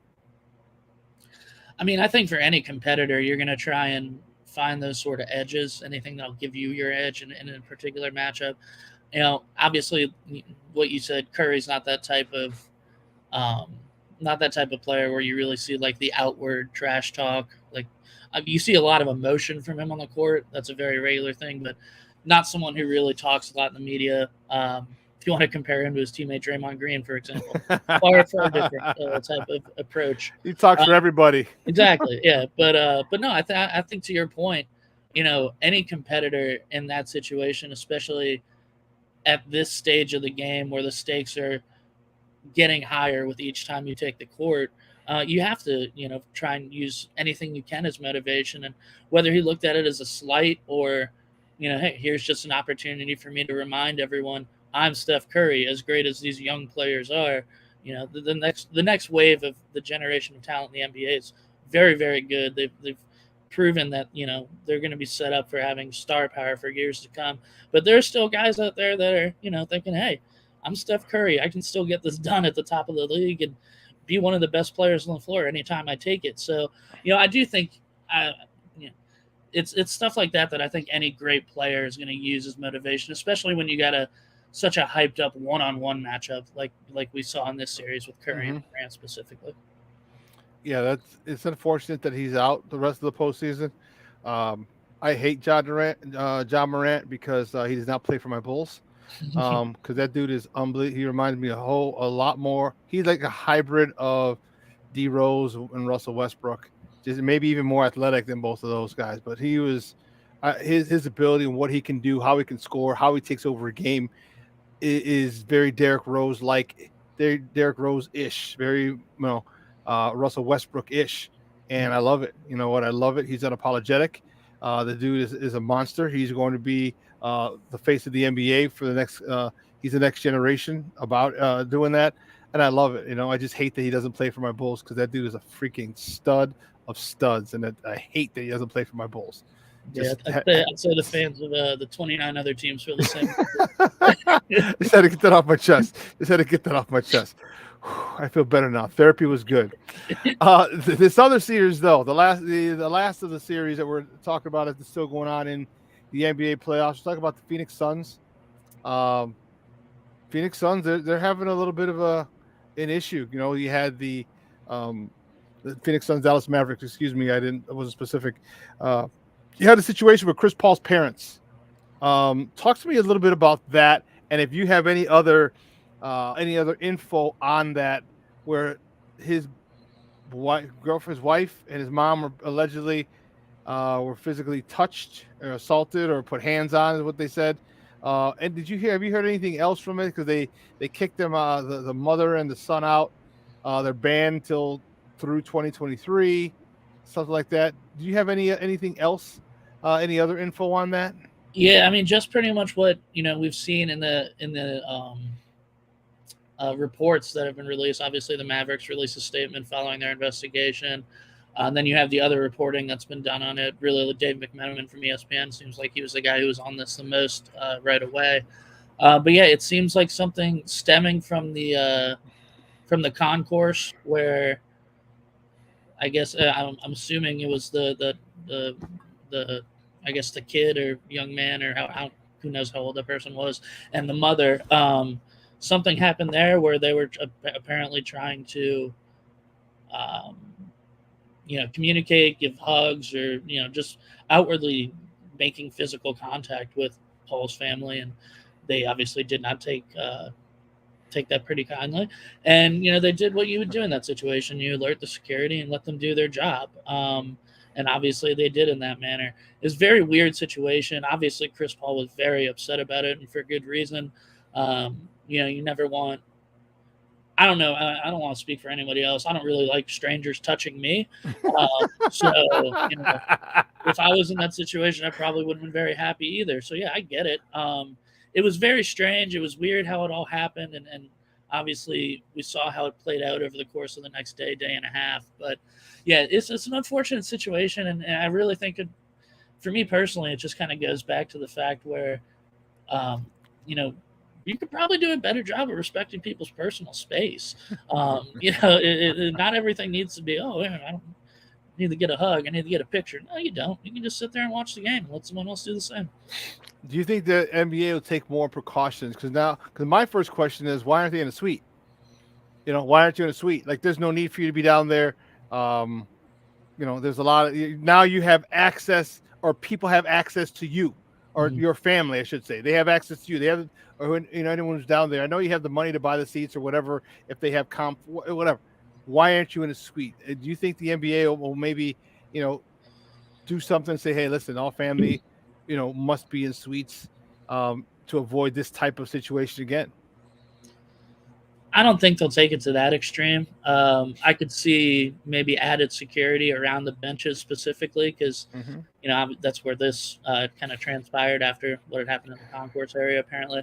But, I don't think you want to put the players in a position where you tell them, no, this is where your family has to sit. You can't allow your wife or your mother or your kids to sit, right behind the bench where, many families sit at basketball games, regardless of the level. It's something you see all the time. So I don't think they'll ultimately get to that point. Obviously, you never want to be in a situation like we saw in Dallas the other night. And,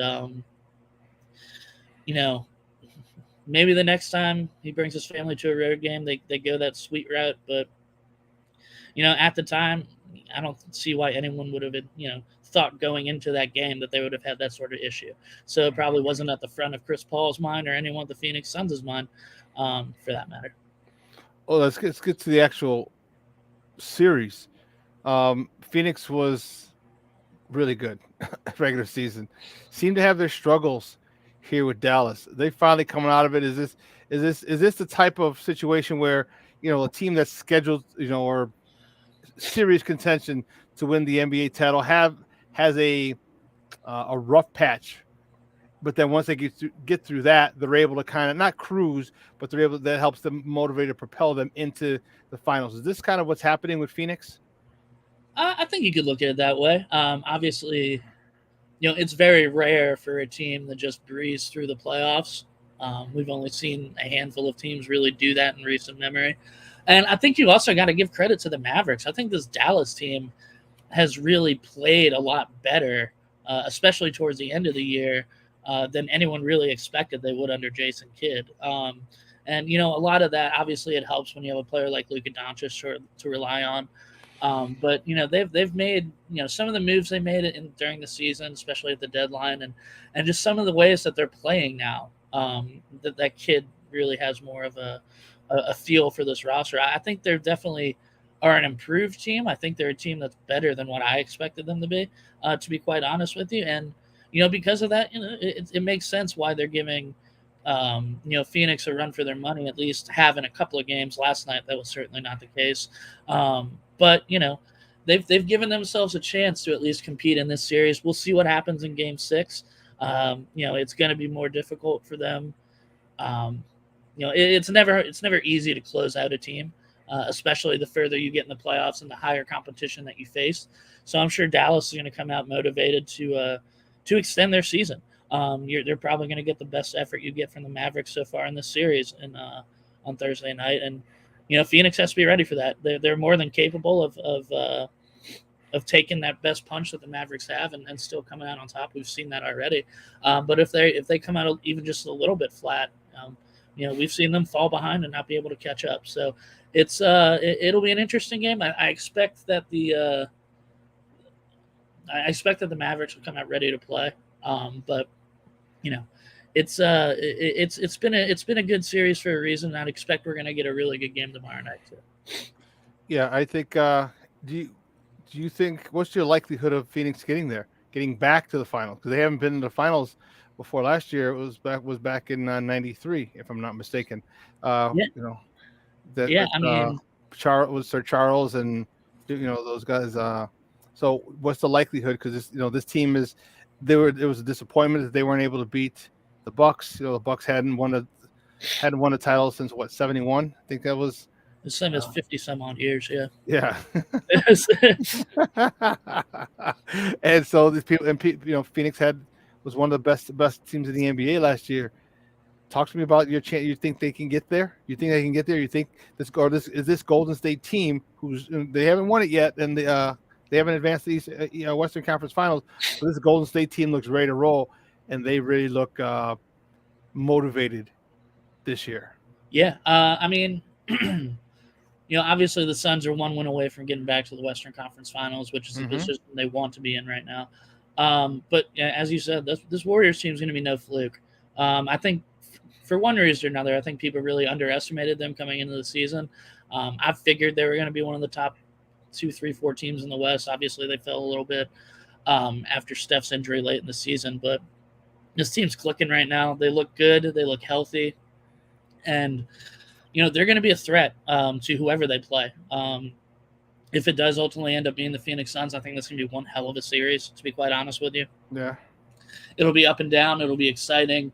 There'll be a lot of points scored, I'd imagine. So it'll be fun, but it'll be tough. And, this Warriors team, even though they might not have Kevin Durant anymore, but it's still a championship team. This core knows what it takes to win, and they've been there. They've done it many times before. So against a team like that, you can never take anyone lightly. I don't think the Suns would do that in any matchup with the Warriors, but at the same time, they could play their best and still not be able to, overcome a hot night from Stephen Curry or Klay Thompson or Jordan Poole for that matter now. So it's it'll be tough if that's how it ends up working out and that's who they play. But I also think it could be one of the most entertaining series we've seen in the playoffs in a long time. And there have been some pretty good series this year.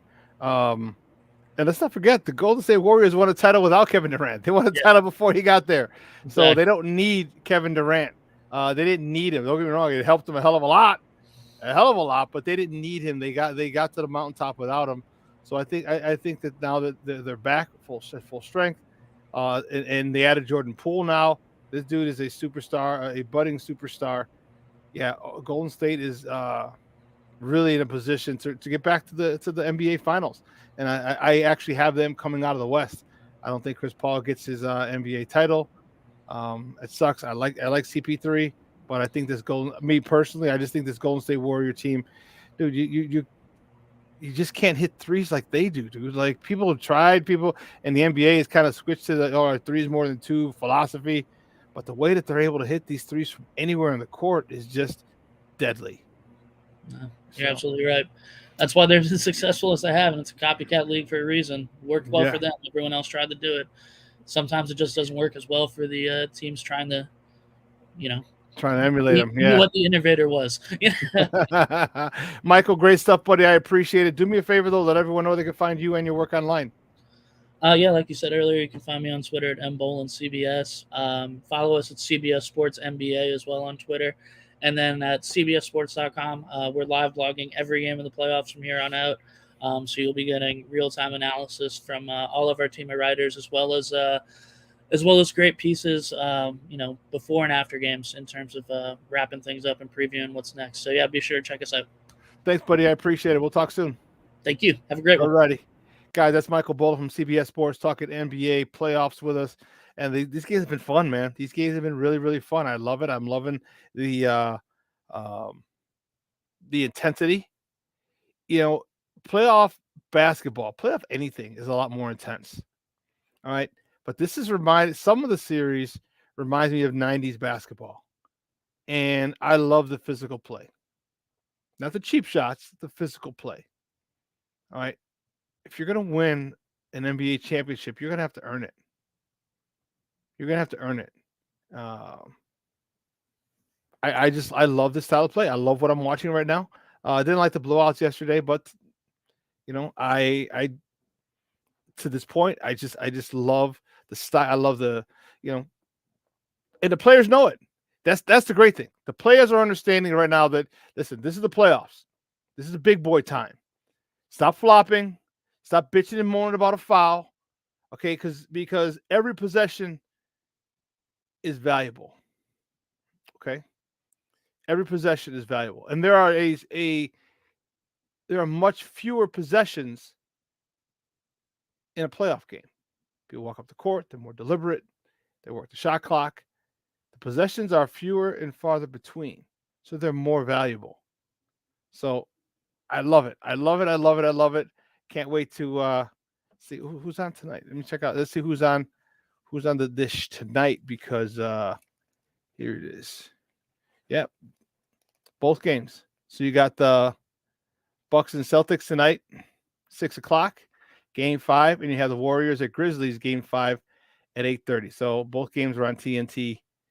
Ooh, it's gonna be a good one. Well, listen, we got to take a quick break, and on the other side of the break, it's the final break of the show. And on the other side of the break, we're going to bring it home. We have more sports conversation, so don't go anywhere, folks. Keep it locked right here. Shawn and Maya in the morning on Sports Zone Chicago. AutomotiveMap.com presents the Sports Flash on the Sports Zone Chicago. Drive to right. She's going to go. Two-run homer.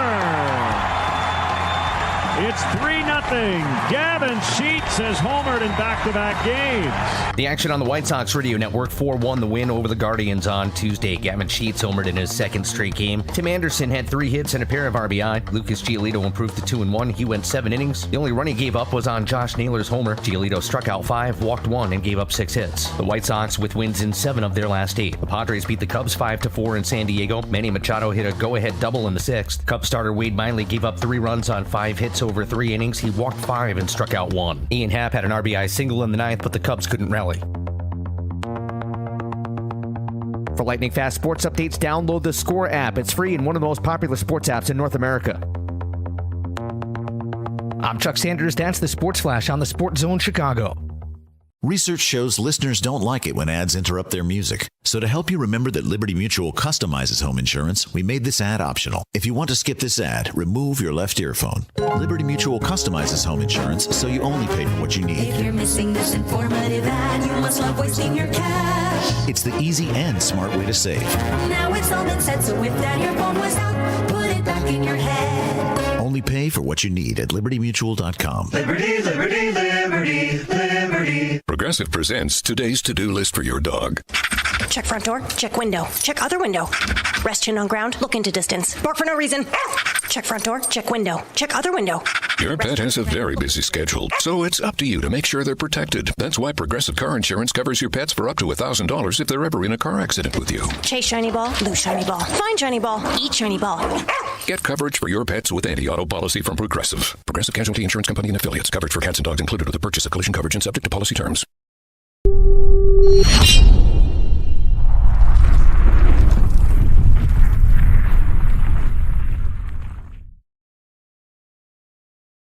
I would say it's really a blessing. You know, me, I came here, I want to win games, and I want to help this coaching staff win games, and I'm all about winning. And any way I can affect the game, definitely in the return game and as a receiver, I feel like you can never learn enough.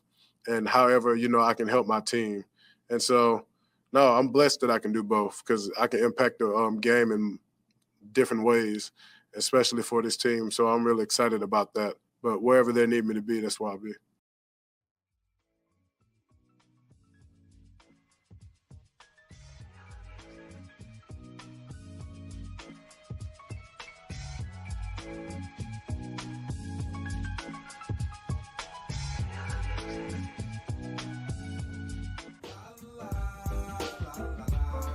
It's a romance sport. What? It's a romance sport. Yeah. It's a romance sport.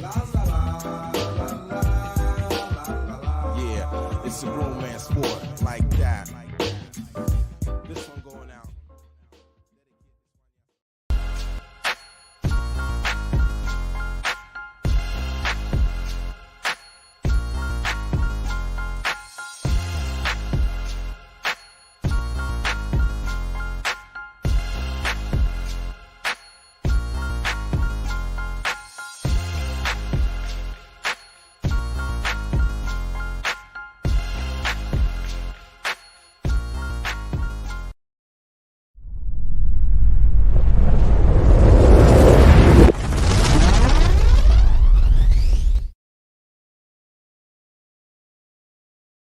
If you had to make a blanket statement about what you have. Yeah, the common thing would be competition. That was the goal. Anytime you go through a draft, you want to bring competition to the roster. And I know that if you bring competition and it's going to lift the talent level of your entire team, you're going to get the best out of your entire team. So we took what was available to us and we're going to enhance this team. And the other thing is too, this process of improving the roster isn't over.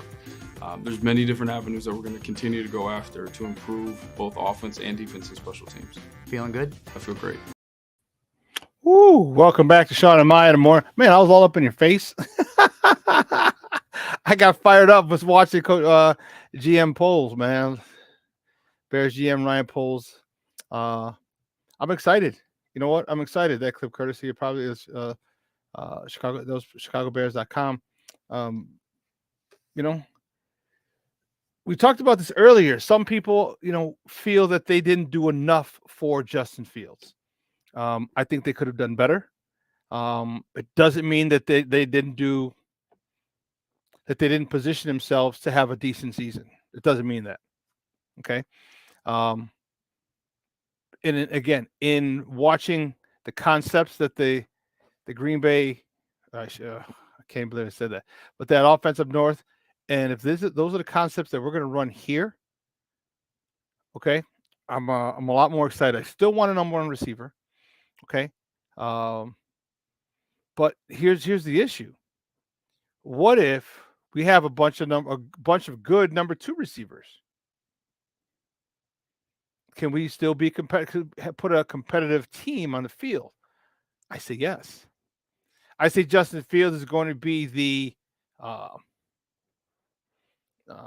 deciding factor. Dude, this guy is a stud. I mean, let's not get it twisted. For everybody who says, "Oh, Justin Fields is a bust," or idiots who say trade him, they're just that. They're idiots. Okay, they just are. Justin Fields you've seen flashes of it. Okay, let me tell you something. There's a lot of times, I wonder how many times Justin Fields said last year, "This guy's full of shit." He had to.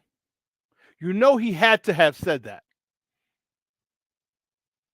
To sell himself probably 1,000,000 times. Anyone else? I don't know. How many times do you think he said that this guy's just full of shit? This guy doesn't know what the hell he's doing. And trust me, does that lack of respect for your play calling ability could affect your play.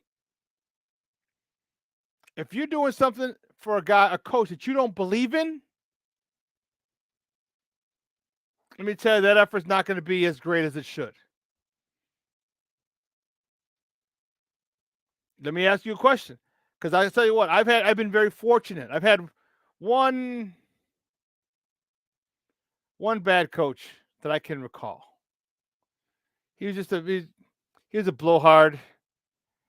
He was one of those guys who, I don't know. To me, he didn't have the credibility. I'm not even going to say his name. But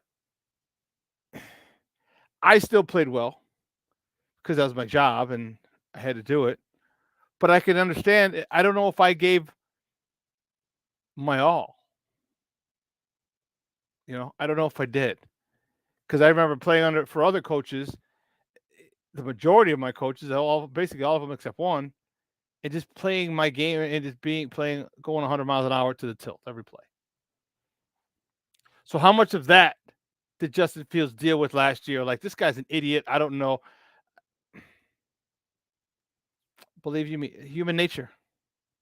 Human nature. How are you gonna sacrifice your body and for a guy that you don't trust? I don't think you will. I don't think you will. I think he's liking this, especially. Listen, we start running those concepts, those crossing West Coast, just straight West Coast offense, passing game, that is. Okay, with a lot of outside zone stretch, with a fullback who is an excellent pass catcher. I think Justin Fields is really going to like this type of offense. Which is why if you listen to all the reports, like, man, this dude is in. He's the first in, he's the last out. He's FIFO or Philo, first in, last out. He's working with guys in the practice fields. They're running routes. They're working on timing. They're working on everything.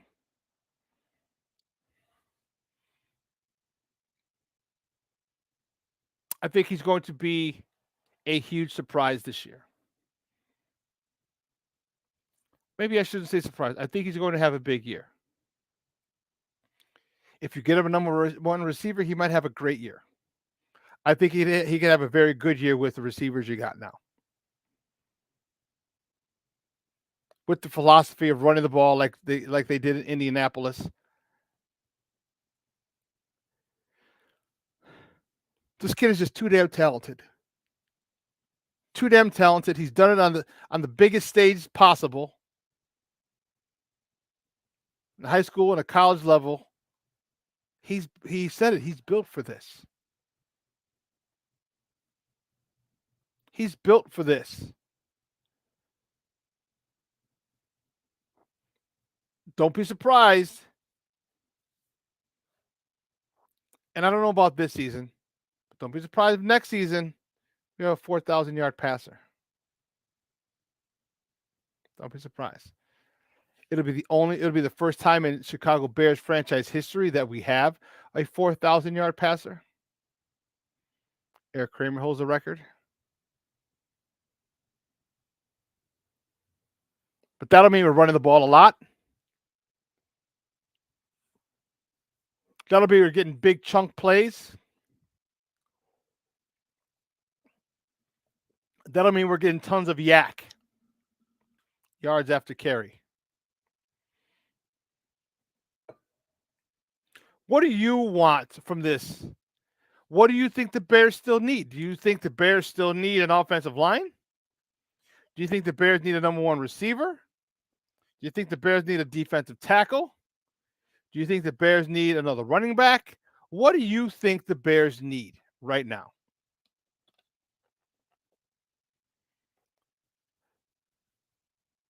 And don't say, well, you can never have too many such and such. No. What do they need to plug and play right now?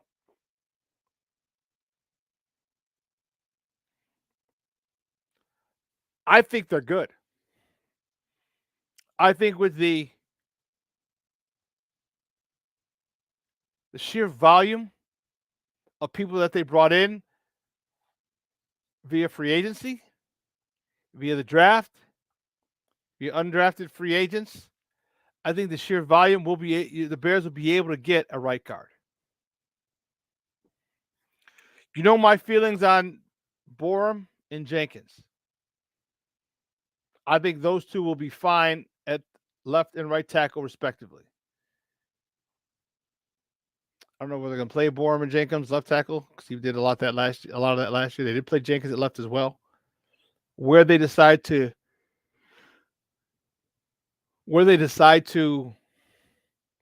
settle on those two, we'll see. I still think they need a number one receiver. I hear you, Cornelius, in the right guard. I think they should be able to get a right guard with the guys they drafted, with the guys they signed in free agency and the undrafted free agents. I think they could find a right guard. Or if necessary, move one of the Borum or Jenkins to the right guard and have one of the tackles start. I think they'll be okay.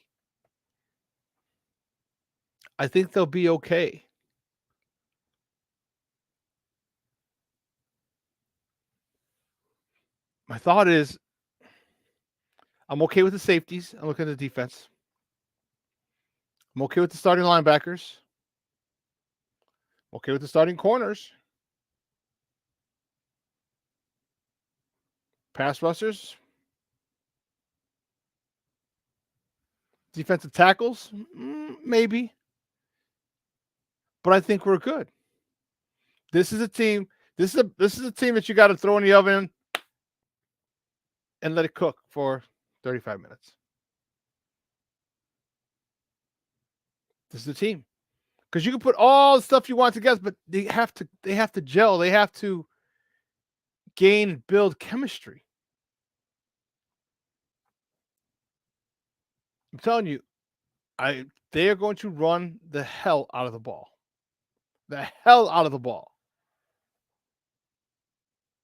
So Cornelius, I don't know if they need a right guard. If you got one, if you got one, it'll help. Number one receiver come in all sizes. Yes, they do. Antonio Brown, he's not 6'3", 6'4", 6'5". No, he wasn't. How do I determine a number one receiver? I determine a number one receiver like this. A guy who can run the entire route tree. Okay. A guy who comes down with contested balls. And a guy who has shown he can take over a game and win it.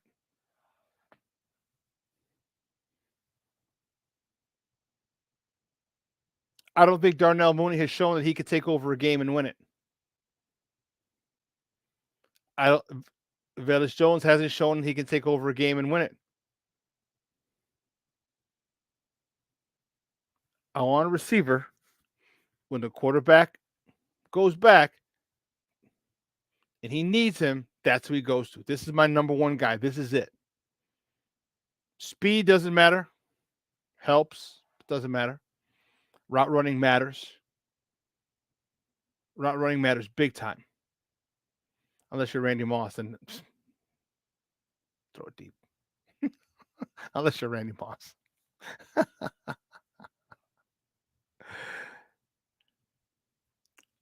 Those would be my qualifications for a number one receiver. Okay. And there's an it factor. Okay.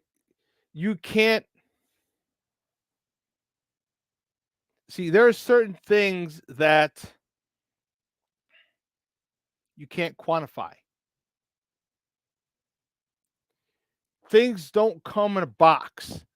Things don't come this, and this. That is what a number one receiver is.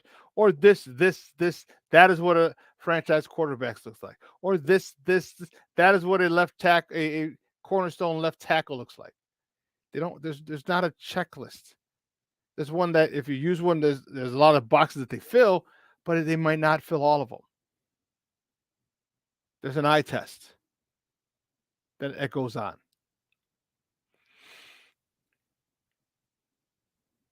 Because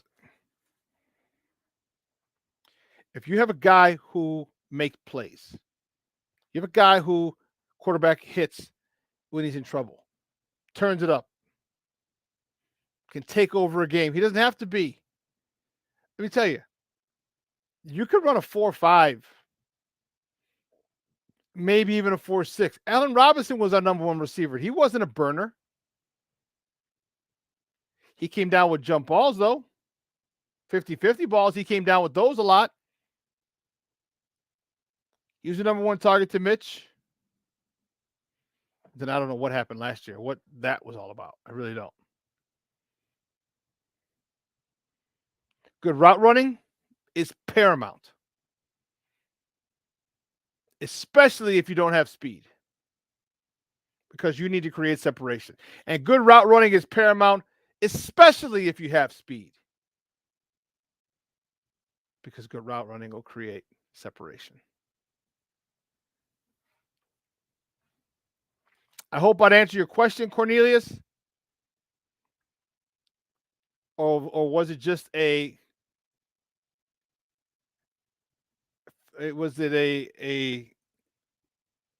rhetorical question that you were asking about what a number one receiver is? How do I determine a number one receiver? Part of it's an eye test. Part of it's the eye test.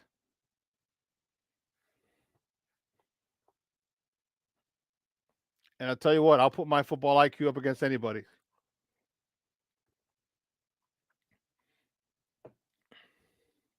Because you can get guys who check every box. If you're not a number one receiver, you can get a guy who's 6'3", a 6'4", 210 pounds, runs a 4.5, 4.4.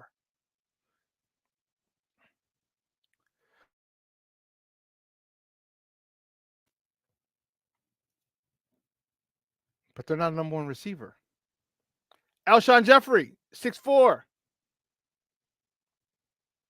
Caught damn near everything that went his way. First downs, touchdowns. Wasn't a number one receiver, in my opinion. He could have been with Chicago, they made him a number one receiver.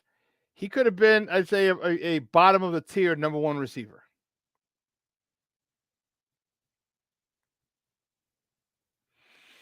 I think Alshon was an all-pro number 2 receiver. You know, a number one receiver, you're dealing with the defense's best corner when they're in man, most of the time. Most of the time, you're dealing with the best corner on that defense. There's a big difference between CB1 and CB2. Big difference. And you have to succeed against said CB1.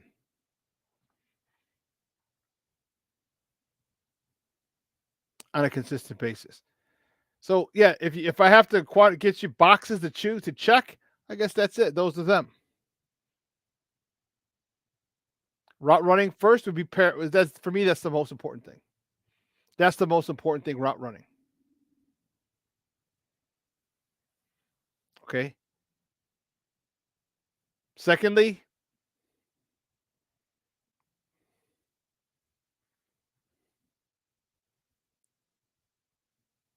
yak. If you can make plays after you catch the ball.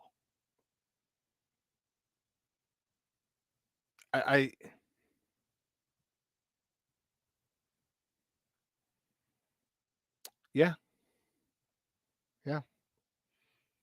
Number one receiver is the guy that you know that you build your game plan around if you're a defensive coordinator. Okay.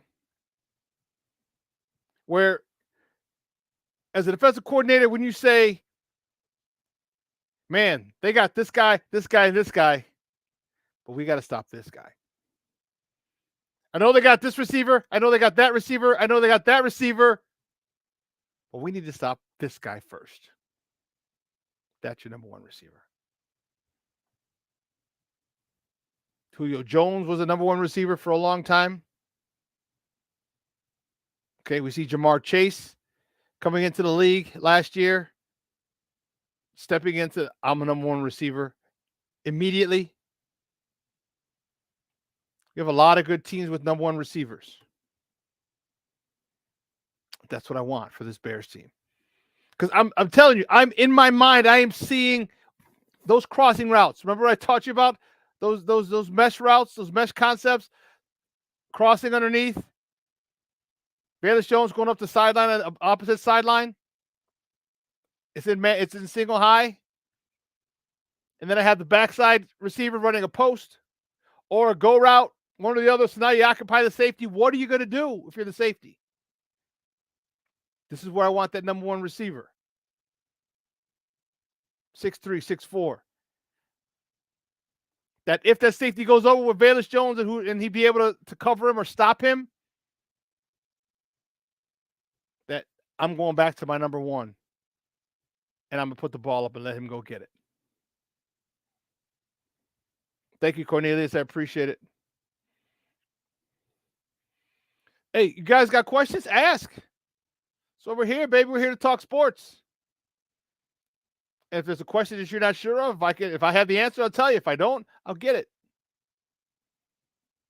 Man, today's been a great show. I want to thank all you guys, Cornelius, for coming on. Junior. He said, don't call him Armando. He said, that's my dad. That's my dad. My dad's Armando. Junior. Cornelius Squall's in the house. He was asking a few questions. I love it. Miguel Montes, excellent. Thank you for joining us today. Nomad in the Mickey Ficky house. We got our guy Jamar Harp in the house, Michelle Walls in the house, Nomad in the house. Guys, I appreciate your love and your support. I definitely want to thank my guests who called in, Zach Pearson for coming on, talking Bears with us, Michael Boland coming on, talking NBA playoffs with us. And I would be remiss if I didn't bring him on. He was working. We didn't get to give him a proper introduction early in the show, but he's my man who runs everything smooth, makes everything run smoothly over here. That's my man, my Puerto Rican Swiss Army knife, Ivan Vargas. What's up, Papa? Not that smoothly. Obviously, I had the background all messed up, but yeah, I'm good. Yeah, it's a good show. Good show. You know what? You know what's really awesome is like, it sucks, but that these shows go so fast. Because I love talking sports. I love our guests. You know, I love doing what I'm doing, and you guys make it fun. You guys make it entertaining. All right, like Cornelius, you had some questions. Like, all right, well, what number one receiver? You talk to boom, boom, boom, boom. Hey, talk about it. So now you guys, when you go out, you guys are smarter. You guys like, you know what? Okay, here's it. You know, I'm giving you my personal, opinions from my days of playing, from my days of coaching, from my days of watching different eras of baseball, football, basketball, and hockey. Not just this era, not just the last era. You know, I've been watching sports since Reggie Theus and the A Train, Artis Gilmore, right? Richie Zisk and Chet Lemon with the White Sox. Okay. Back when, do you guys remember the Cubs had Ron Say? Do you remember that? The third baseman from the Dodgers? Yeah, Ron Say. I know Ron Say, but I don't remember those days. No, not me and you. I'm just saying generally. You know, back at the Daily Double, Bobby Dernier and Ryan Sandberg, the Daily Double.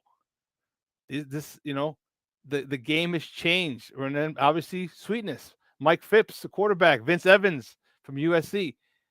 I've seen the game evolve. The games evolve. I've seen sports evolve. So you're damn right, Junior, the Penguin, Ron Say. That's funny. That's funny. So yeah, I appreciate the love. I appreciate the support. And you know what? Do me a favor. If you're watching on YouTube, smash the like button.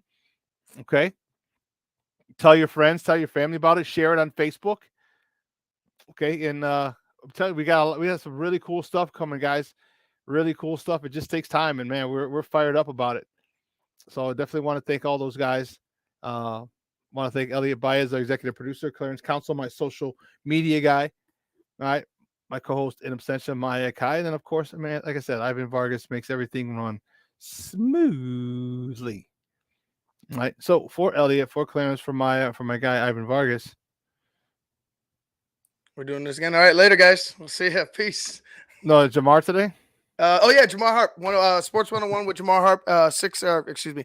8 o'clock to 9 o'clock. 6 o'clock was What's Up, Cuz. What's Up, Cuz? 8 o'clock to 9 o'clock. Sports 101 with Jamar Harp. Check him out.